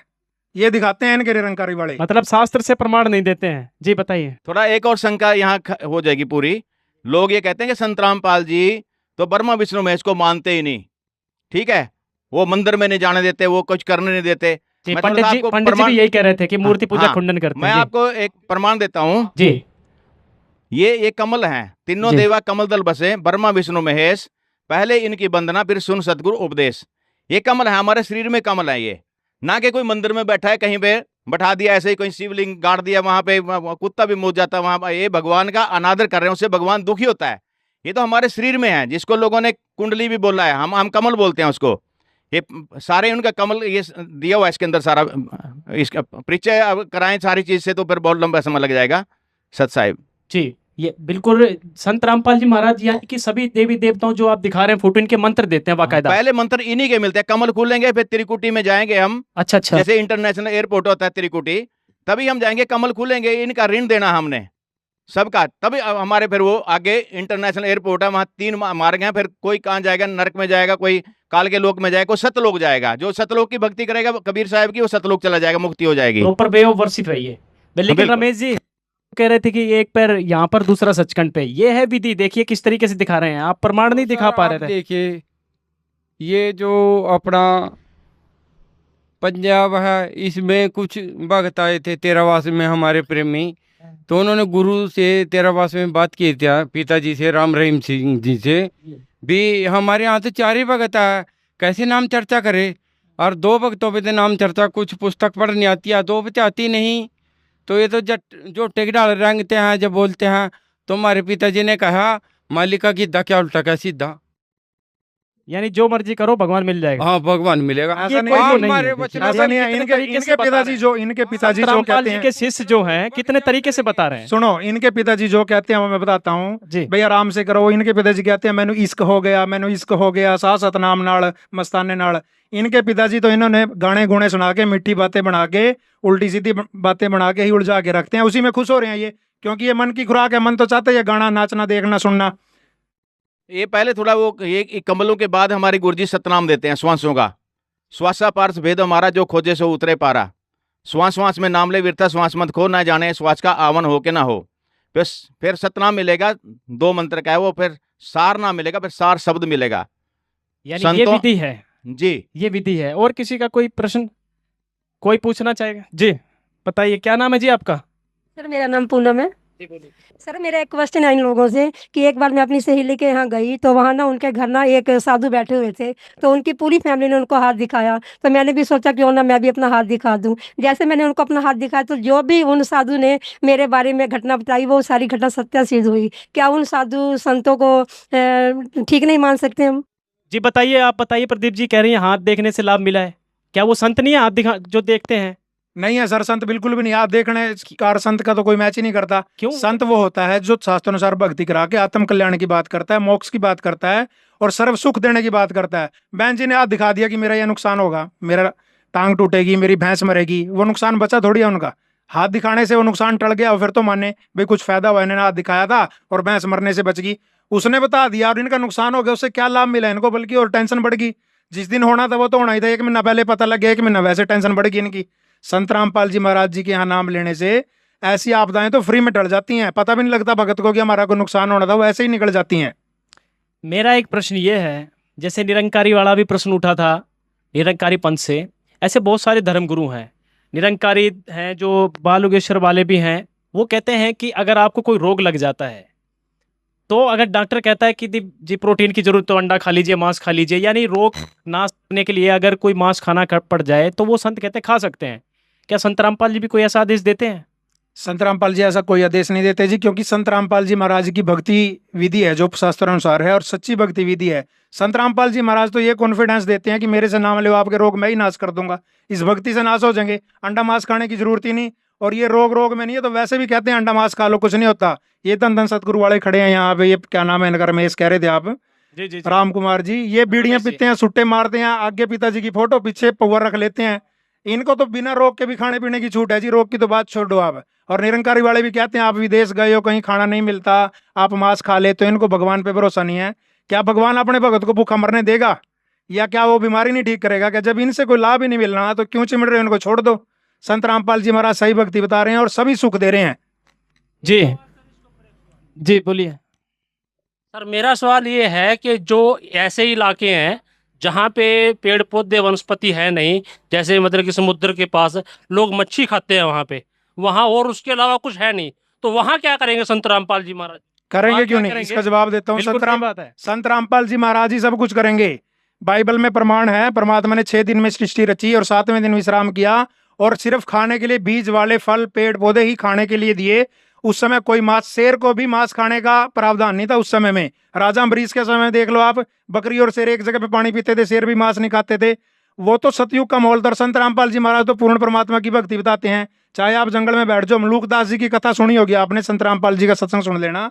वो पेड़ पे चढ़ के बैठ गए थे कि देखता हूँ मेरे को आज कौन खाना खिलाएगा, तो परमात्मा तो मार मार के खाना खिलवा देते हैं। आप जाके तो देखो बालाजी वाले, एक बार आप कहीं बैठ के देखो परमात्मा फिर करते हैं कैसे दया। कहने का तात्पर्य जहाँ पर अनाज नहीं होता, जैसे पहाड़ी इलाका हो गया, वहाँ पे कुछ लोग मांस का सहारा लेते हैं, क्या वहाँ सर अनाज पैदा हो जाएगा? सर एक बात सुनो आप, वहाँ पे अनाज क्यों नहीं होता? क्योंकि भक्तिहीन हो गए लोग, शास्त्रानुसार साधना नहीं कर रहे, सत्कर्म नहीं कर रहे। कहीं उपजाऊ जमीन नहीं होती ना, क्या संत रामपाल जी वहाँ कर देंगे ऐसा? बिल्कुल कर देंगे जी। शास्त्रानुसार भक्ति करोगे तो सत्युग जैसा माहौल होएगा, वातावरण शुद्ध होएगा, जमीनें उपजाऊ हो जाएंगी, असमय ना बारिश होगी, समय पे सारा कुछ होएगा, असमय ना बाढ़ आएगी, ना असमय सूखा पड़ेगा, समय पे सारा कुछ होएगा तो खेत खलियान हरियाली सब कुछ भर जाएगी। जी और कोई जी बताइए क्या कहना हो सकता है जी, हो सकता है जी। 2 मिनट जी, हाँ बताइए क्या नाम है? सर मंजू है सर। मैं सभी गुरुओं को मानती हूँ, सभी कुछ ना कुछ अच्छा ही बताते हैं, किस भी दिशा में चले जाओ मंजिल तो मिल ही जाएगी। यानी जो यहाँ पर बहस चल रही है आप सबको मान रहे हैं, चाहे कोई भी संत हो? यस सर, सभी को मानते हैं, किसी दिशा में चली जाओ मंजिल मिल ही जाएगी। जब आपने चंडीगढ़ की तरफ जाना है, यहाँ से उत्तर दिशा में चंडीगढ़ है और आप कर्नाटक की तरफ चल दो, कैसे दिशा मिल जाएगी बताओ मेरे को? आप तो भ्रमित हो जाओगे, वहाँ 1 महीना 10 दिन घूम फिर के कहोगे मेरे को तो पागल बना दिया। जो ये अन्य संत हैं, दिशा कैसे मिलेगी? देखो शास्त्र हमारी दिशा है, शास्त्र हमारा मैप है सतलोक में जाने का, भक्ति करने का। अब आप शास्त्र अनुसार नहीं करोगे तो कैसे दिशा मिल जाएगी? कोई बच्चा स्कूल में पढ़ता है, उसको बता दिया 2 और 2 4 होते हैं, और कोई सिर्फ मेरे जैसा कह दे 2 और 2 5 कह दो, 6 कह दो, 8 कह दो, पास तो हो ही जाना। कैसे पास हो जाएगा? पास तो जब ही होगा ना करेक्ट आंसर दे के आएगा। जी बोलिए पुरुषोत्तम। भगवान का भी एक संविधान है, जैसे देश का संविधान है, भगवान का भी एक संविधान है। जो 4 ये वेद हैं, 6 शास्त्र, 18 पुराण, बाइबल, कुरान, गुरु ग्रंथ साहिब, सब में उसका प्रमाण है कैसे भक्ति करें। जो गुरु सिलेबस से बाहर भक्ति करा रहा है, मतलब ये जो अपना सिलेबस हो गया, परमात्मा का सिलेबस हो गया सारे वेद, और जैसे बच्चा स्कूल में जाता है, वो टीचर को सिलेबस से बाहर पढ़ाता है, क्या वो बच्चा पास हो जाएगा? ये बेचारे देखा देखी गुरु शिष्य बन गए, किया ना तत्व विचारा, और गुरु शिष्य दोनों के सिर पर काल ठोकेगा पंजारा। अब इसका इतना ही इशारा काफी है कि काल उसको ले जाएगा। काल क्या है आपको फिर बताएंगे। सत साहिब जी क्या पूछना चाह रहे हैं आप? क्या नाम है आपका? जी बताइए। मैं पूछना चाहती हूँ, मैं काफी देर से देख रही हूँ कि यहाँ पर चर्चा चली हुई है, सभी अपने अपने गुरुओं का पूर्ण संत बता रहे हैं। तो मैं इनसे एक क्वेश्चन करना चाहूंगी कि अगर वो पूर्ण संत है तो अपने साथ वो गनमैन क्यों रखते हैं? अगर वो पूर्ण संत है तो वो अपनी सिक्योरिटी भी नहीं रख पाते, तो मैं इनसे पूछना चाहूंगी कि वो कैसे पूर्ण संत है? आप जी बताइए, पूर्ण संत हैं तो गनमैन क्यों रखते हैं? बिल्कुल, बहुत अच्छा प्रश्न है, क्यों संत रख? मैं अपना जवाब देने से पहले इस बहन से एक प्रश्न पूछना चाहती हूँ कि आप कौन से भगवान की भक्ति करती हैं? शिव भगवान की पूजा करती हूँ। शिव जी की करते हैं। अगर आप शिव जी भगवान की पूजा करती हैं तो आपने देखा होगा कि उनके हाथ में त्रिशूल है, ठीक है। इसी प्रकार से विष्णु भगवान जी हैं, उनके हाथ में जो है वो चक्र है, और जो शेरावाली माता है उसकी 8 भुजाओं में कोई ना कोई जो है वो हथियार है, यानी कि सुदर्शन चक्र है, गदा है, शंख है। इसी प्रकार से जो संत रामपाल जी महाराज जी हैं, इसी प्रकार से जो संत रामपाल जी महाराज जी हैं, उन्होंने अपनी सुरक्षा के लिए सिक्योरिटी गार्ड रखे हुए हैं। और भारत एक लोकतांत्रिक देश है, इसमें हर एक व्यक्ति को अपनी सुरक्षा करने का अधिकार है।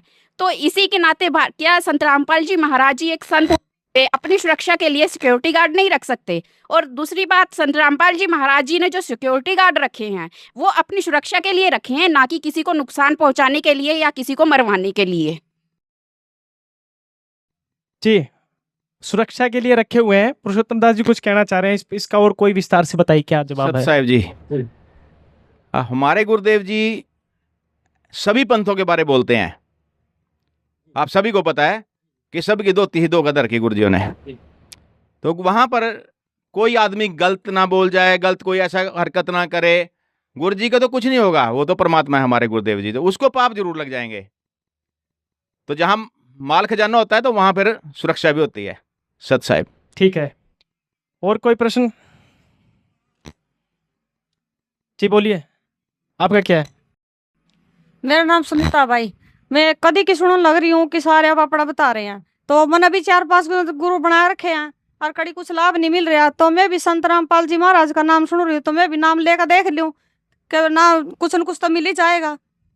4-5 बना रखे हैं लेकिन लाभ नहीं मिल रहा है, बना भी रखे हैं, लाभ भी नहीं मिल रहा है। सोच रहे हैं संत रामपाल जी को भी गुरु बना लूं, एक और बना लूं, शायद लाभ मिल जाएगा। सत साहिब, झूठे गुरुआ मर गए, हो गए बूत मसान, सतगुरु पुरुष कबीरा, चारों युग परवान। जब तक गुरु बदलो 10 पाचा, तब तक गुरु मिले ना साचा। मैंने भी 4 गुरु बदले हुए हैं। आप सच्चा गुरु बनाइए तो आपको वहां से लाभ मिलना शुरू हो जाएगा। यहाँ की जितनी भी सुविधा, जब तक आपका जीवन है, सारी सुविधा मिलेगी। और फिर मेन मकसद है हमारे गुरुदेव जी का, इस जीवात्मा को सतलोक ले जाना। यहाँ के तो जैसे लाभ ऐसे मिले जैसे रूंगे में मिलता है कुछ। सत साहब, आप निर्भय होकर के नाम लीजिए और सारे लाभ उठाइए। जी पंडित जी, आप बड़ी देर से हाथ खड़ा कर रहे थे, बताइए। साधु संत बहुत कुछ बोलते हैं, ये कर लो वो कर लो, मेरा तो दिमाग खराब हो गया, क्या करे क्या ना करे। मेरा तो मानना ये है, घर बैठ के भक्ति कर लो, कहीं जाने की जरूरत नहीं है। यानी कोई पास कहीं जाने की जरूरत नहीं है। जी क्या कह रहे हैं सर? जैसे देखिए शर्मा जी ने बोला कि घर बैठ के भक्ति कर लो, ये बिल्कुल मिथ्या बात है। अगर आज हमने एजुकेशन लेनी है, स्कूल के अंदर, यूनिवर्सिटी के अंदर जाना पड़ेगा, और जो गुरु या टीचर जो हमारे होते हैं उनके द्वारा बताया गया जो लेक्चर है वो पीरियड हमें नोट करना पड़ेगा, नोट डाउन करना पड़ेगा। घर रह के भक्ति नहीं होती।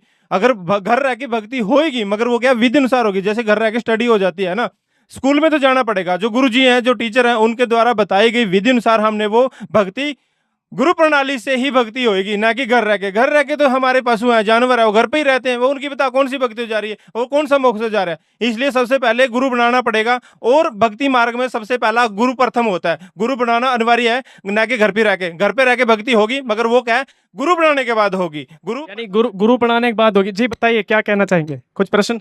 ऐसा है जी, जैसे डिबेट हो रही है, इसमें ये तो पता लग गया कि कबीर पंथ में ही भगवान है। तो ये बहुत सारे कबीर पंथ हैं संसार में, कैसे मानने कि कौन असली है कौन नकली है? जैसे संत रामपाल जी और मधु परमहंस जी और दामा खेड़ा वगैरह, ऐसे बहुत सारे हैं। तो हमें निर्णय करके बताइए। निर्णय करके बताइए पुरुषोत्तम दास जी। दामा खेड़ा वाले वो भी कबीर पंथ हैं, मधु परमहंस हैं वो भी कबीर पंथ है, वो भी कहते हैं वो मैं नाम से मोक्ष होगा। संत रामपाल जी कहते हैं मेरे से नाम ले लो, मैं मोक्ष करूंगा। तो कौन सा असली कबीर पंथ है? जी, हम बहुत छोटे थे, जब शायद मैं 12-13 साल का ही था, तब मेरे पिताजी पहले कबीरपंथी थे, और उन्होंने मेरा भी गले में एक मणिये की कंठी बंधवा दी, और भी तेरे को भी नाम मिल गया, तू भी अब शिष्य बन गया, गुरु वाला हो गया। ठीक है, नुगरे का बताते हैं, पानी भी नहीं पीना चाहिए। और मेरे पिताजी को जितना ज्ञान था उस हिसाब से मेरे को समझाया, मेरे को नहीं पूरे परिवार को। घर में हमारे सत्संग होता था, चौका आरती होती थी। हम कांसी जो लहर तारा तालाब में जो कबीर साहब प्रकट हुए थे, वहाँ पे जो उनका स्थान बना हुआ है, वहाँ से हम जुड़े हुए थे। मेरे पिताजी 3 पीढ़ी से हम कबीरपंथी थे। ऐसे और भी अन्य पूरे मतलब हिंदुस्तान में और मॉरिशस में भी बहुत कबीरपंथी हैं। कम से कम 20 करोड़ कबीरपंथी है जो कबीर साहब को मानते हैं, लेकिन उनको ज्ञान पूर्ण नहीं है, विधि पता नहीं है। बस देखा देखी गुरशिष्य बन के किया ना तत्व विचारा, और गुरशिष्य दोनों के सिर पे काल ठोके पंजारा। अब मैंने जब कबीर साहब का बचपन से जैसे नाम लिया, पता तो मेरे कुछ था ही नहीं, नाम का गुरु बना लिया। सबके साथ ऐसे ही हो रही है। और उसके बाद मैंने सोचा भी, मेरे को नहीं लगता वो हमारा जो गुरु था उसने भी शिवलिंग लगा दिया।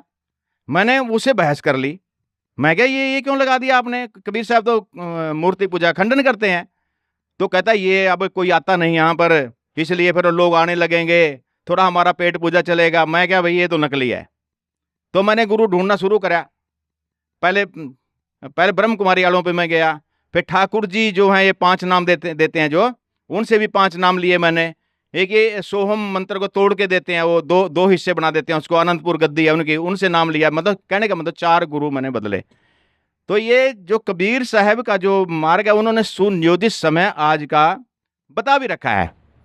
संवत 1774 होई ता दिन प्रेम प्रगटे चक सोई, साखी हमारी लिजी समझावे, असंख्य जन्म ठौर न पावे, 12 पंथ हमी को ध्यावे, अस्थिर घर का मर्म न पावे, 12वें पंथ में हम ही चले आवे, और सभी पंथ मिटा के एक पंथ चलावे।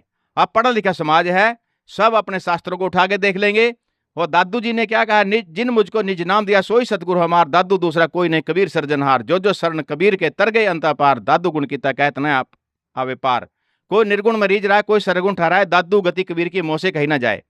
ऐसे ही सभी संतों, 1 दर्जन संत तो ऐसे हैं, गरीबदास जी महाराज, धर्मदास जी महाराज, मलूकदास जी महाराज, घीसा संत जी महाराज, दादू जी महाराज, सब ने अपनी वाणी में पूरा प्रमाण कर रखा है कि कबीर साहेब परमात्मा है। और उनका फिर आपने चेक करना, नाम लेके देखो, तुरंत लाभ मिलना शुरू हो जाएगा। कहीं से किसी को कैंसर का रोग भी है, कोई भयानक रोग से ग्रसित है, बीमारी से, आप यहां से नाम लीजिए, आपको पता लग जाएगा वो पूर्ण परमात्मा कबीर साहब क्या शक्ति है। हमारे गुरुदेव जी उन्हीं के बारे में तो बता रहे हैं जो ज्ञान छुपा हुआ था, किसी को नहीं पता। कितने मठ हैं बने हुए बाहर कबीर साहब के नाम पे, बहुत जमीनें उनके नाम है, सब सिर्फ यहाँ तक सीमित हो गए कि अपना पेट पूजा चल रहा है, बस अपना टाइम पास कर रहे हैं। संत रामपाल जी कबीर दास जी को यानी कबीर जी को एक पूर्ण परमात्मा मानते हैं। अन्य जो धर्म गुरु हैं, जैसे कबीर पंथ है जो आपने कहा, 12 पंथ जो चलाए, जो बाणी बोली थी आपने, तो और पंथ चले हुए, वो कबीर को क्या मानते हैं? हाँ, वो मैंने पहले जो बाणी बोली थी आपको, काल कह रहा 12 पंथ करूं मैं साजा, नाम तेरा ले करे आवाजा। आपको रोकूंगा, ये काल बार बार आप कह रहे हैं, ये काल ऐसा काल ऐसा, ये काल कौन है? क्या ये काल कह ऐसा तो नहीं कि संत रामपाल जी डरवा रहे हो जनता को काल करके और मेरे से नाम ले लेंगे? ये काल क्या है? बिल्कुल सही पूछा आपने, गीता में भी लिखा हुआ है, उस संवाद में आ रहा है कि मैं बड़ा हुआ काल हूं, सबको खाने आया हूं। अर्जुन पूछता है कि आप सबको क्यों खा रहे हो? ये तो भक्ति कर रहे हैं, कोई हनुमान जी आपके जाड़ों में लटके हैं, रेवता श्रीखर बड़ी पुण्यात्मा, सब आपके मुंह में जा रहे हैं। उसने 1000 मुंह बना लिए, वहां पर 1000 पैर बना लिए, वो 67 कला संपूर्ण है। ब्रह्मा विष्णु महेश 16 कला संपूर्ण है। दुर्गा 64 कला संपूर्ण है। काल भगवान 1000 कला संपूर्ण है। और पूर्ण परमात्मा असंख्य कला के स्वामी है, असंख्य कला जिसकी कोई गिनती नहीं। अब वो उसमें कह रहा है 11 के 32 में कह रहा है कि मैं बड़ा हुआ काल हूं, सबको खाने आया हूं। तो कबीर परमात्मा भी यही उनकी वाणी समर्थन कर रही है। 3 लोक पिंजरा भया, पूर्ण पाप 2 जाल, सभी जीव भोजन भय, खाने वाला काल। एक पापी एक पुण्य आए के सुम दलेल वे, बिना भजन कोई काम नहीं, सब है यम की जेल वे। हम काल की परिभाषा को पहले जान जाइए आप। जब आपको काल की परिभाषा आपको समझ में आ जाएगी, फिर दयाल की भी आ जाएगी। यानी जो दुख देता है यहाँ पे सब काल देता है। हाँ, बिल्कुल दुख देता है। दयाल तो कोई और है, तो काल है। दयाल कौन है? दयाल कबीर परमात्मा है। ठीक है, ये यानी कि ये जो प्रश्न आता है कि मारने वाले से बचाने वाले का हाथ बड़ा है, यानी मारने वाला काल है, बचाने वाला दयाल है कबीर जी। बिल्कुल बिल्कुल ठीक है जी। अब आप उस पर चर्चा पे आइए कि कबीर पंथ में जो 12 पंथ चले हुए हैं, असली संत रामपाल जी हैं, ये करेंगे आप? हाँ, वो उसमें उसका थोड़ा मेरे बाणी जितनी की भी याद है मैं बताता हूँ, उनकी तो बहुत बाणी है। 12 पंथ करूं मैं साजा, नाम तेरा ले करे आवाजा, 12 पंथ से नाम जो ले मेरे मुख में आन समोई। जैसे गीता ज्ञान में सब कह रहे हैं अभी जिसके जो पूर्ण परमात्मा की भक्ति नहीं करते, मोक्षदायक भक्ति जिसके पास नहीं है, वो तो मेरा ही ग्रास बनेंगे। ऐसे ही अर्थ यहाँ उसका बन रहा है। ये द्वादश पंथ करो मैं साजा, नाम तेरा ले करे आवाजा, द्वादश पंथ से नाम जो लेर मेरे मुख में आन समोई। और अनेक पंथ चलाऊं, ये काल कहता है अनेक पंथ और भी चला दूंगा, ऐसा भ्रमित ज्ञान फैलाऊं। प्रथम दूत मम प्रगटे जाहि, पीछे संत तुम्हारा आही, कहा तुम्हारा फिर जीव नहीं माने, हमरी और होई बाद बखाने। मैं दृढ़ फंदा रची बनाई, जामे जीव रहे उलझाई। मैं एक फंदा रचूंगा भक्ति रूपी, उसमें सब जीव फंस जाएंगे। ये प्रमाण है कहीं? हाँ प्रमाण है। फिर कहता आगे जो गुरुओं से बचेंगे, नकली गुरुओं से बचेंगे, कह रहा देवल देव पसान पुजाई और तीर्थ व्रत जब तब मन लाई, यज्ञ होम और नेम आचारा और अनेक फंद में डारा, जो ज्ञानी जाओ संसारा और जीव ना माने कहा तुम्हारा। क्या चैलेंज कर रहा है काल कबीर परमात्मा को, कहते मैंने सब ही लगा दिए, सबके गुरु बनवा दिए। अब उसमें ये कह रहा देवल देव पसान पुजाई, जो बचेंगे देवल देव पसान पत्थर पुजवाऊंगा उनसे, सब ही लगा दिया मैंने। फिर कबीर परमात्मा कहते हैं कहें कबीर सुनो अन्यायी, काटू फन जीव ले जाई, जेतिक बन तुम रचे विचारी, तत्व ज्ञान से सबे बिंडारी, जौन जीव हम सब दर्डावा और वाके सकल सब पंद मुकावा, ताके निकट तू काल नहीं आवा, संधि देख ताके सिर नावा। और काल क्या चीज है? काल क्या करता है? माया आदि निरंजन भाई, अपने जामे आपे खाई, शिखर सुन में धर्म अन्यायी, जिन शक्ति डायन मैल पठाई, लाख ग्रास है नित उड़दूती, और माया आदि तख्त की कुत्ती, 1.25 लाख घड़ी नित भांडे, हंसा उत्परि परले डांडे, ये हरट का कुआ लोई, या गलबंदा है सब कोई, कीड़ी कुंजर और अवतारा, अरे डोर बंदे कई बारा, अरब अलील इंद्र होए भाई, अरे डोर बंदे सब आई, बर्मादिक सुखदादिक देवा, अरे डोर बंदे सब खेवा। यानी काल की डोर में सब बंदे हैं, सब बंदे हैं। कहता है उसमें अरब अलील इंद्र हो भाई, अरबों इंद्र हो गए जालिए यहाँ, अरब अलील इंद्र हो भाई, अरे डोर बंदे सब आई। तो यहाँ पे सब बंधे हुए हैं इसमें। इंद्र दा काग दिविष्टा ना भोगा इंद्राणी नु, हम तो मतलब परमात्मा की इतना ज्ञान हो गया, हम तो इंद्र भी नहीं बनना चाहते, उसको भी यहाँ आकर गधे से उसका जन्म स्टार्ट होगा। इसी को मोक्ष का ज्ञान बोलते हैं, मोक्ष का ज्ञान किसी को भी नहीं है। यानी कि जो आपने 12 पंथ बताया था, 12वां पंथ प्रकट हो जा रहा, ये प्रदीप दास जी क्या मतलब 12वें पंथ प्रकट हो जा रहा, ये अब किसकी वाणी है? सवाल ये आया था, ये कबीर साहब जी की वाणी है। सवाल ये आया था, धर्मदास जी ने लिखा था कि हम कैसे विश्वास करें कि सही कबीरपंथी कौन है, संत रामपाल जी हैं या मधु परमहंस हैं या दामा खेड़े वाले हैं। सवाल ये था। तो इसके आधार पर जैसे पुरुषोत्तम जी बता रहे थे, उसमें थोड़ा सा आगे मैं बताना चाहता हूँ कि सही कबीर पंथ की पहचान करने के लिए हमें ये पैमाना अपनाना पड़ेगा कि कबीर साहब ने जो मार्ग बताया उस पर कौन सही चल रहा है और चलवा रहा है। बिल्कुल आप उसका प्रमाण देख सकते हैं, हमारे शास्त्रों में देख सकते हैं, कबीर सागर में देख सकते हैं। अब ये मधु परमहंस वाले जी कबीर साहब को तो मानते हैं, केवल सतगुरु मानते हैं, कबीर साहब को सतगुरु मानते हैं। ऐसे ही दामा खड़े वाले सतगुरु मानते हैं, भगवान नहीं मानते। और जो ये विधि बताते हैं कबीर साहब के विपरीत बताते हैं। कबीर साहब ने जो मंत्र दिए या जिन मंत्रों का जाप करवाया उसके अनुसार वो करते नहीं, अपनी मर्जी से मंत्र कर रहे हैं। संत रामपाल जी वही भक्ति बताते हैं जो कबीर साहब की यथार्थ भक्ति है, जो पीढ़ी दर पीढ़ी चली हुई आई है, और संत रामपाल जी महाराज उसको करवा रहे हैं। पीर पैगंबर कुतुब औलिया सूरनर मुनिजन ज्ञानी, ये तक तो रहा न पाया जम के बंदे प्राणी, किसी को भी ये राह नहीं मिला कबीर साहब वाला आज तक। यहाँ पर दया होगी सब जीवों पे, हमारे संत रामपाल जी महाराज सब के ऊपर दया करेंगे, सभी जाएंगे, सतलोक जाएंगे, विमान में बैठ बैठ के जाएंगे। जी बताइए, आप हाथ खड़ा कर रहे हैं, बताइए क्या नाम है आपका? विजय जी। हाँ जी विजय बताइए। समाजी हूँ जी। मेरे दयानंद जी सरस्वती जी गुरु जी हैं, वो हवा में उड़ जाते थे, लेकिन आपके गुरु हवा में उड़ सकते हैं क्या? यानी आप दयानंद के फ्लोवर्स हैं, दयानंद महर्षि दयानंद जी को मानते हैं? हाँ जी दयानंद जी को मानता हूँ मैं। आपके गुरु जी क्या हवा में उड़ सकते हैं? दयानंद जी हमारे सरस्वती जी उड़ सकते थे। प्रदीप जी जवाब दें। इसका जवाब ये है सर, अब ये कहते हैं कि दयानंद सरस्वती जी हवा में उड़ जाते थे, मैं उनको मानता हूँ कि आपके गुरु जी हवा में उड़ जाएंगे। भक्ति मार्ग में हवा में उड़ना कोई उपलब्धि नहीं होती। हनुमान जी हवा में उड़ जाते थे, सुखदेव ऋषि जी हवा में उड़ के चले जाते थे। ऐसे तो उनको मानने लग जाए, उनको भगवान सिद्ध कर दें हम सुखदेव जी को, ऐसा नहीं होता। और रही बात दयानंद जी हवा में उड़ जाते थे, इसका कोई प्रमाण है इनके पास? किसी ने देखा उनको हवा में उड़ते हुए? किसी ने भी नहीं देखा। और फिर भी हम मान लेते हैं कि दयानंद जी हवा में उड़ गए, क्योंकि सिद्धि होती है 24 तरह की। हो सकता है हवा में भी उड़ जाते होंगे, जब सुखदेव जी उड़ सकते हैं, क्या पता दयानंद जी के पास भी सिद्धि हो गई, हवा में उड़ जाते हों। लेकिन जो भक्ति विधि दयानंद जी ने की, ये भी उन्हीं की कर रहे होंगे जो इन्होंने बताया, मैं उनका मानता हूँ और उनसे जुड़ा हुआ हूँ, उन्हीं अनुसार भक्ति कर रहे होंगे। 1-2 इंच ये भी उड़ पाए होंगे। आज सत्यार्थ प्रकाश लिखा है, बहुत बड़ा ग्रंथ लिखा है सत्यार्थ प्रकाश का, तो मैं दूंगा जी विवरण। पहले इनसे ये पूछो 1-आधा इंच उड़ पाए हैं? दयानंद जी तो ऊपर उड़ जाते थे, इनसे उठा थोड़ा बहुत उनकी भक्ति करने से। में सुना है तो इसीलिए हम भक्ति करते हैं, तो जैसे सुनाई बात, जैसे सुनी सुनाई बात है, उड़ना नहीं। सुनाई बात है, यानी कोई प्रमाण नहीं आपके पास? हवाई जहाज हवा में उड़ रहे हैं दयानंद जी। 2 मिनट अजय, 2 मिनट जी बताइए जवाब। सुनो, अब ये कहते हैं हमने तो सुना है ऐसा उड़ जाते हैं। आपने सुना है सुखदेव ऋषि का और हनुमान जी का तो प्रमाण भी है। आप वाले का तो कोई प्रमाण भी नहीं है, सुनी सुनाई बात है। हाँ जी, कोई प्रमाण नहीं। और हवा में उड़ने वाली कोई उपलब्धि नहीं है। उन्होंने एक ग्रंथ की रचना की है, आपको पता होना चाहिए। सत्यार्थ प्रकाश का जिक्र करोगे आप, वो सत्यार्थ प्रकाश नहीं है, झूठे अर्थ प्रकाश है, वो ग्रंथ नहीं है, वो अड़ंगा है। उसमें ऐसी ऐसी बातें लिख रखी हैं, आप शायद चैनल पे बिना दिखा पाओ। उसमें थोड़ी थोड़ी हिंट दे देता हूँ। उसमें लिखा हुआ है सूर्य पे मनुष्य रहते हैं। अब यहाँ हरियाणा में इतना टेम्परेचर हुआ है, कूलर के बिना काम नहीं चल रहा, एसी के बिना। सूर्य पे आप चले जाओगे क्या? मैं इन दयानंद जी वालों से कहता हूँ 2-4 मीडिया वालों को ले जाए, वहां पे डिबेट करा ले, सूर्य पे जाके चलें। तो दूसरा उसने लिखा हुआ है कि विवाह का उत्तम समय क्या होता है। जैसे बच्चों की शादी करनी होती है तो उत्तम समय क्या होता है। जो नशा करता है ना आदमी, ऐसी भाषा वो बोलता है जैसी दयानंद जी ने लिखी हुई है। उसने लिखा हुआ है जी 16 वर्ष की लड़की और 20 वर्ष का लड़का, ये विवाह का समय सबसे घटिया। फिर उसने लिखा हुआ है जी 20 वर्ष की लड़की और 30 वर्ष का लड़का या 35 वर्ष का लड़का, ये विवाह का समय मध्यम। फिर आगे लिखा हुआ है जी 24 वर्ष की लड़की और 48 वर्ष का पुरुष, ये विवाह का समय सबसे बढ़िया।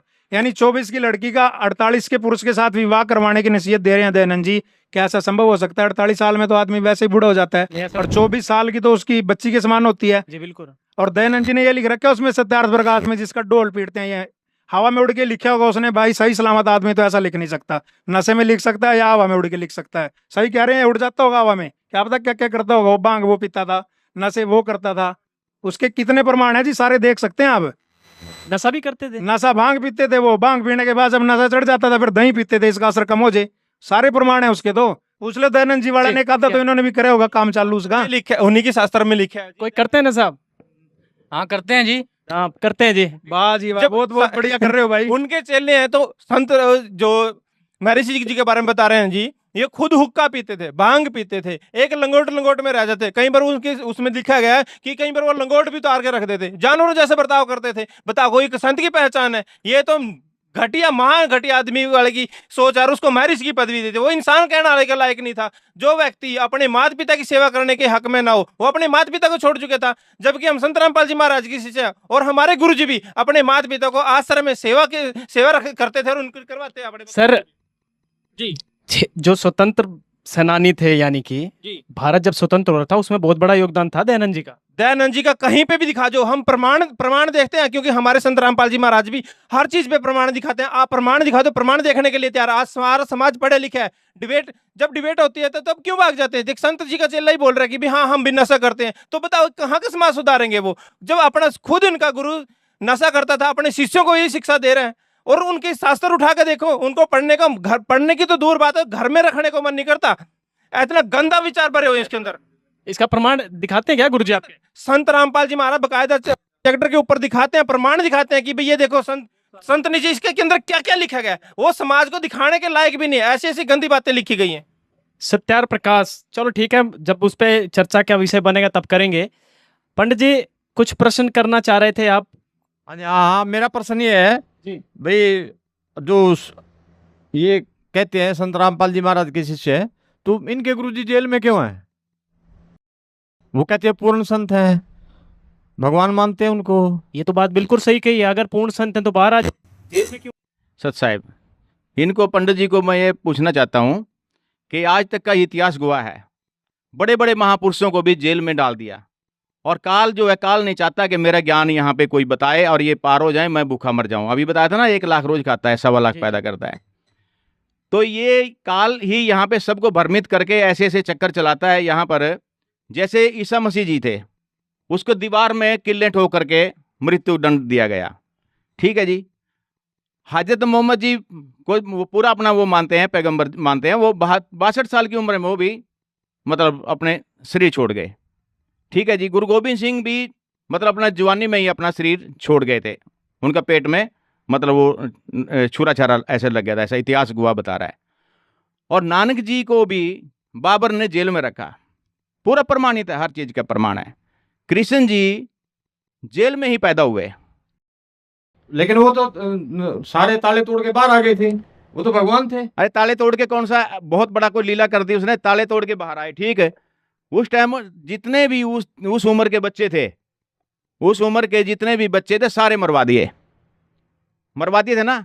उनके मामा जी ने, कंस ने सब मरवा दिए थे कि ये कृष्ण होगा, ये कृष्ण शायद होगा, इससे मेरी मृत्यु लिखी है। तो वो ऐसी लीला करने का क्या फायदा? वो निर्दोष बच्चे, वो जिनका कोई दोष नहीं, वो मरवा दिए गए। और बाद में भी गीता में प्रमाण है कि अर्जुन तो मना कर रहा था कि जी मैं हथियार नहीं उठाऊंगा, सारे मेरे अपने हैं, ये भाई भतीजे हैं, सब महापुरुष हैं, मेरे गुरुदेव भी हैं, मैं कुछ बड़े बड़े उस वाले सब, मैं इन पे कैसे हथियार उठाऊं, वो मना कर रहा था। लेकिन कृष्ण जी ने कहा नहीं नहीं, तू मार, इनको सबको मार, तू नहीं मारेगा तो मैं मारूंगा, तो खाली निमित्त निमित्त बन जाए, तो सब मारे पड़े हैं। अब किसी को मतलब किसी के मृत्यु में सहयोग देने का यहाँ की जो प्रशासन का ये कानून है उसमें 120 भी लगती है, जो किसी को मारने के लिए सहयोग करता है, हौसला बढ़ाता है उसका। तो वहां पर आप इस चीज को, हमारे को जिन्हें कोई मरवाया, कोई नहीं मरवाया, वो तो अंदर बैठे हैं, जैसा जेल आज तक छुट्टी भी नहीं ली और आराम से वहां भक्ति अंदर ही कर रहे हैं, और अंदर से ही बैठे बैठे पुस्तकें लिख रहे हैं, ज्ञान लिख रहे हैं। मुसलमानों को नहीं ज्ञान कुरान, ये पुस्तक लिखी, हिंदू साहिबान को नहीं गीता वेद पुराण का ज्ञान, ये पुस्तक लिखी। तो वो बाहर क्यों नहीं आ जाते, वो भी बाहर आके दिखाएं। ये भी एक लीला है, ये भी एक लीला है। रामचंद्र जी अगर वनवास में नहीं जाते तो इतिहास नहीं बनता, इतिहास नहीं बनता। तो ये संत रामपाल जी अंदर ऐसे नहीं बैठे, अंदर बैठे बैठे अपना सब कार्य कर रहे हैं, अंदर से ही सब सिस्टम बनाया हुआ है। 11 आश्रम हमारे बन गए हैं, सभी को नाम दीक्षा देने के लिए 500 से भी ज्यादा नामदान केंद्र हैं, सब सिस्टम चल रहा है, सबको लाभ मिल रहा है। वो अपनी लीला कर रहे हैं, ठीक है। समय आने पर वो आपको दिखा देंगे वो क्या चीज है। बहुत बड़ा एक धमाका होगा इस चीज का भी। जो संत रामपाल जाएंगे गांव के गांव उठ के आएंगे, टोल के टोल उठ के आएंगे उनके चरणों में। सत साहिब चलो ठीक है, हम भी मान लेंगे। हाँ मान लेना, जब आएंगे, बहुत दिन हो गए जब पंडित आएंगे जी, हम भी मान लेंगे। बहुत दिन हो गए कि छामी छामी करते, मान लो अब थोड़ा सा। जेल जाना कोई बुरी बात नहीं होती। बड़े रमेश जी कुछ, रमेश जी, प्रदीप जी रमेश जी से ले लेते हैं। जी बोलिए रमेश जी, प्रश्न क्या है, क्यों कुछ कहना चाह रहे हैं? कुछ बात सुनिए जी। हमारा देश ऋषि मुनियों से धरती ये, हाँ जी, ऋषि मुनियों की रही है, ऋषि मुनियों बिल्कुल की सही रही बात है। है। हाँ हाँ, तो ये नया संत रामपाल जी कहाँ से लाए आप? प्रदीप जी बिल्कुल सही बात है। देखिए ऋषि बात तो इनकी सही है, लेकिन ये डबल माइंडेड आदमी है। ऋषि महर्षियों की धरती रही है, तो संत रामपाल जी अभी क्यों ट्रेंड में आ रहे हैं? मैं अब इसका जवाब यानी देता कि हूँ। कोई ऋषि महर्षि संत नहीं था? नहीं, उसका जवाब देता हूँ मैं। जी बोलिए। सवाल इन्होंने उठाया ना, अभी दंदन सतगुरु वाले ने। जी जी, दंदन सतगुरु वाले सवाल उठा रहे हैं कि ऋषि महर्षियों की धरती है, तो संत रामपाल जी कहाँ से आ गए? तो ये गुरमीत जी कहाँ से आ गए? पहले तो इनसे पूछो, आपने यहाँ गुरुद्वारा रखा दंदन सतगुरु और राम रहीम, अब ऋषि महर्षियों की पद्धति पे चलोगे या राम रहीम की पे चलोगे? पहली तो बात ये है जी। रही बात की संत रामपाल जी अभी क्यों आगे? संत रामपाल जी महाराज अभी बेशक आए हैं, लेकिन जो ज्ञान संत रामपाल जी महाराज बता रहे हैं वो आदि पुरातन ज्ञान है, शास्त्रानुसार ज्ञान है, जो शुरू से चला हुआ है। वेद तो आज के नहीं है ना, वेद तो हमारे शुरू से लिखे हुए। गीता जी 55 वर्ष पहले की लिखी हुई है, और वेद शुरू से हैं। जब यहाँ पे सागर मंथन किया गया था उसमें से 4 वेद निकले थे, और 5वां वेद कबीर साहब जी ने कबीर सागर के रूप में जब वो दिया था, तो उस अनुसार संत रामपाल जी भक्ति बता रहे हैं। आज तक ऋषि महर्षियों ने या अन्य संतों ने, बाबाओं ने वो भक्ति हमें नहीं बताई। संत रामपाल जी महाराज ने वो बीड़ा उठाया तो सबको नई लग रही है, अटपटी लग रही है, जबकि संत रामपाल जी महाराज सच्चाई बता रहे हैं। अब इनको कोई धन सतगुरु वाला हो, चाहे कोई पंडित जी हो, चाहे कोई और अन्य मौलवी हो, कुछ भी हो, इनको दर्द हो रहा है कि हमारी दुकानदारियां बंद हो रही हैं। संत रामपाल जी महाराज ट्रेंड में आ गए तो हमारा सबका कारोबार ठप हो जाएगा। अब धन सतगुरु वाले जी से ये पूछ लेना, अब कोई मिर्च नहीं खरीदता वहाँ, सब लोग जागरूक हो गए। किसी ने ना 500 में आलू खरीदना, ना धनिया खरीदना। अब एक मेरा दोस्त था, वो कह रहा है जी मैंने 250 रुपए में आधा आलू लिया, घर के 5 सदस्य बताओ ना उसकी सब्जी बना सकते, ना उसकी चटनी बना सकते। 250 रुपए में तो एक कट्टा आलू आ जाए। वो कह रहे जी हमने उसको छोटी छोटी फाड़ियां बना के टुकड़े करके कच्चा ही चबा लिया। कच्चा चबाने से कौन सा पेट पैदा हो गया वहां पे? रहे तो वही डाक के 3 पात। भक्ति मार्ग तो आलू खाने से मोक्ष होता, तो निर्मल बाबा भी चटनी खवा रहा समोसे के साथ, वही ठीक है। फिर धन सतगुरु से वो फ्री में तो खवा रहा, आप वाले तो 2.5 लाख में बैंगन बेच रहे हैं। चलिए ठीक है, चर्चा 2 मिनट रमेश जी, ठीक है बेच रहे हैं जी जी। और आप वहाँ फिर अंत श्रद्धालुओं की तरह लगे हुए। अरे कुछ तो आप अपना विवेक से काम ले, छोड़ दो उसको, अपना जीवन बचा लो। 2.5 लाख का बैंगन खरीद लो, 2.5 लाख रुपए में तो आपके 10 साल चल जाएंगे। अरे हमारे पिताजी ने बोला। चलिए ठीक है, क्या बोला आपके पिताजी ने? की पालना करो, अपोलो करो, मेरे वचन ने मैं आपके लिए भक्ति करूंगा। आपके पिताजी तो कह देंगे एक टांग पे खड़े हो जो सारा दिन, हो जाओगे खड़े? हो जाएंगे। कहाँ खड़े हो जाएगा? 60 साल के आसपास आपकी उम्र हो रही है, चक्कर आ जाएंगे आपको। और ये भक्ति मार्ग सही नहीं है। क्या ये बैंगन वाली बात सही लगी आपको? हाँ सही है जी, सही है। 51,000 की मेरी थी। 51,000 की आपने खरीदी है? जी ये तो क्या बात कही, मैंने अपना घर बार दांव पे लगा दिया, स्टाम्प पेपर पे लगा ठीक है, चर्चा बढ़ाते आगे। देखिए बहस का मुद्दा मत बनाइए, बहस का मुद्दा मत बनाइए। 2 मिनट ठीक है। प्रदीप जी, कहीं ना कहीं संत रामपाल जी महाराज जी के शिष्य प्रमाण सहित सब कुछ बता रहे हैं। बहुत लोग बैठे हैं यहाँ पर, जनता जनार्दन बैठी हुई है, लेकिन जो सटीक जवाब दिए हैं संत रामपाल जी महाराज जी के शिष्यों ने, कहीं ना कहीं ये नजर आ रहा है कि संत रामपाल जी महाराज पूर्ण संत है। लेकिन सबसे आखिरी सवाल जनता का भी है और मेरा भी है, तत्वदर्शी संत की क्या पहचान है? संत रामपाल जी कहते हैं मैं ही पूर्ण संत हूँ, बहुत सारी वीडियो में कहा है। यहाँ पर बहुत संत रामपाल जी के शिष्य भी, आप लोग भी हैं, वो भी कहते हैं कि हमारे गुरुजी पूरे हैं, बाकी सब अधूरे हैं। क्या प्रमाण है संत रामपाल जी महाराज पूर्ण संत हैं? कोई बताना चाहेगा क्या प्रमाण है? जी बताइए, प्रमाण के सहित बताइए। तत्वदर्शी संत रामपाल जी। सतगुरु के लक्षण कहूँ मदरे बैन विरोध, 4 वेद 6 शास्त्र कह 18 बोध। और एक और वाणी आती है कबीर साहिब की, जैसे कि सतगुरु के लक्षण 4 बखाना, प्रथम वेद शास्त्र का ज्ञाना, दूजे हरि भक्ति मन कर्म बानी, तीजे समदृष्टि कर जाने, चौथे वेद विधि सब कर्मा, चारों गुण युग जानो मर्मा। पहली वाणी का क्या अर्थ है? पहली वाणी जो पूर्ण संत होगा वो वेद शास्त्रों अनुसार ही विधि भक्ति बताएगा, है ना। और यहाँ पर 4 ये बता रखे हैं, इसका क्या मतलब है कि सतगुरु के लक्षण 4 बखाना, प्रथम वेद शास्त्र, ठीक है, वो शास्त्र के अनुसार भक्ति बताते हैं। दूसरा क्या है? दूजे संत रामपाल जी महाराज जो स्वयं भक्ति करते हैं वही भक्ति अपने शिष्यों से करवाते हैं। और तीजा समदृष्टि, संत रामपाल जी महाराज के आश्रम में कोई वीआईपी कल्चर नहीं है, सभी एक समान दृष्टि से देखे जाते हैं। संत रामपाल जी महाराज के जो परम घर के सदस्य हैं वो भी एक आम जन साधारण की तरह लाइन में बैठ के भोजन भंडारा ग्रहण करते हैं। जन साधारण की तरह सभी को ट्रीट किया जाता है, कोई वीआईपी कल्चर नहीं है, सभी को एक समान दृष्टि से देखा जाता है। और चौथी बात आती है कि वेद अनुसार संत रामपाल जी महाराज सभी धर्म ग्रंथों को, वेद शास्त्रों को खोल खोल के दिखाते हैं और वेदोनुसार ही सदभक्ति करवाते हैं। वेदोनुसार सदभक्ति करवाते हैं। जी बताइए, ये बताइए कि वेद शास्त्रों के अनुसार भक्ति करवाते हैं। देखिए, सबसे पहला प्रमाण मैं देना चाहूंगी ग्रंथ साहिब के अनुसार।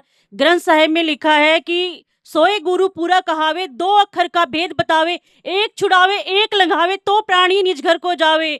कि वो गुरु पूरा है जो 2 अक्षर का भेद बताता है।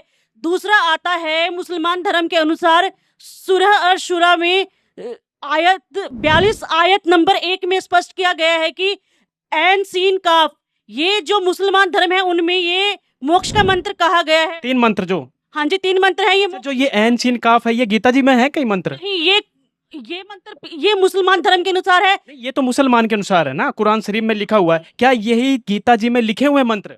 जी, गीता जी के 17वें अध्याय के 23वें श्लोक में कहा गया है ओम तत्सत इति निर्देश।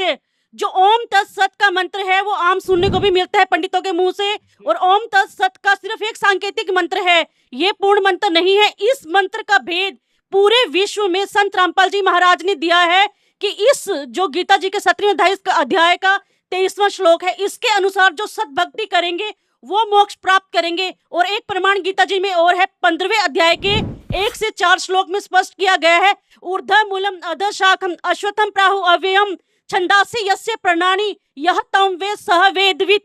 कि इस संसार में जो पीपल रूपी लटके हुए वृक्ष के सारे पाठ बता देगा वो तत्वदर्शी संत है, और वो उस वृक्ष के सभी पाठ बताता है। इस पूरे ब्रह्मांड में सिर्फ संत रामपाल जी महाराज है जो डंके की चोट पर कहते हैं कि गीता जी और ये मुसलमान धर्म के कुरान के अनुसार ये मोक्ष के मंत्र हैं, और इन मंत्रों के बिना हम ना मोक्ष प्राप्त कर सकते हैं ना भक्ति कर सकते हैं। पुरुषोत्तम दास जी, एन सिर्फ काफ जो यही थे ना मंत्र, और सत यानी कि भाषा का फर्क है, मंत्र एक है। लेकिन गीता अध्याय नंबर 15 श्लोक नंबर 1 से 4 ऊर्ध्व मूलम जो इन्होंने बताया, इसका थोड़ा विस्तार से बताइए कि इसकी क्या पूर्ण संत की पहचान है। अक्षर पुरुष एक पेड़ है, निरंजन वा की डार, तीनों देवा शाखा है, पात रूप संसार। मतलब ये पूरा जड़ से लेकर के और पत्ते तक हमारे गुरुजी, इसमें बहुत लंबा समय लग जाता है, आप समय कम देते हैं। और वो सत्य नाम हृदय धरो भयो पाप का नाश, जैसे चिंगारी अग्नि की पड़ी पुराने घास। वो संत की ये पहचान होगी पूर्ण संत की कि वो कितने रोग हों उसको, जो यहाँ नाम लेने आता है वो सच्चा नाम दे करके उनको रोगों की से मुक्ति करा देता है। ये तो पहला स्टेप है, फिर मोक्ष का मार्ग तो आगे है। मेन मकसद उनका है मोक्ष कराना जीव का। सबसे पहले यहाँ सुख देता है, ये पूरे प्रमाण है यहाँ के, आके देख लो कोई भी। प्रदीप जी आप बताइए क्या पूर्ण संत की पहचान है? तो संत रामपाल जी महाराज पूर्ण संत की पहचान ये जी शास्त्रानुसार ज्ञान देते हैं। संत रामपाल जी महाराज शास्त्रानुसार ज्ञान दे रहे हैं। और कबीर साहब जी ने जब गरीबदास जी को मिले थे बोला था, जो मम संत सत उपदेश दृढ़ावे वाके संग सब राड़ बढ़ावे, या मम संत महंतन की वर्णी गरीबदास में तो से कहनी। यानी जो भी पूर्ण संत होगा उसके साथ सभी संत महंत राड़ बढ़ाएंगे, विरोध करेंगे। आज देख लो किसी और संत का, नकली संत का कोई विरोध करता है? संत रामपाल जी के ज्ञान का सभी विरोध करते हैं। क्यों? क्योंकि वो सच्चाई बता रहे हैं, शास्त्र अनुसार मार्ग बता रहे हैं। और जैसे आज तक अब ये पंडित जी खड़े हैं, हमने गीता पढ़ी, संस्कृत पढ़ी, इनसे पूछना वेदों में इतने प्रमाण संत रामपाल जी महाराज ने दिए हैं कि परमात्मा कौन है, कैसा है, कैसे वो यहाँ पे अवतार लेके आते हैं और कैसे चले जाते हैं। पंडित जी को तो यही नहीं पता होगा कि यजुर्वेद अध्याय नंबर 36 मंत्र नंबर 3 एक श्लोक है, उसमें भूर्भुवः स्वः तत्सवितुर्वरेण्यं भर्गो भवस्य देवही धियो यो न प्रचोदयात्। ये स्कूल में भी पढ़ते होंगे सभी। अब उसके आगे ओम मंत्र लगा रखे हैं इन सभी ने पंडितों ने या और मंडलेश्वरों ने ओम लगा रखे, जबकि उसके अंदर आप पढ़ के देखना उसके अंदर ओम नहीं है, वो भूर्भुवः से शुरू है।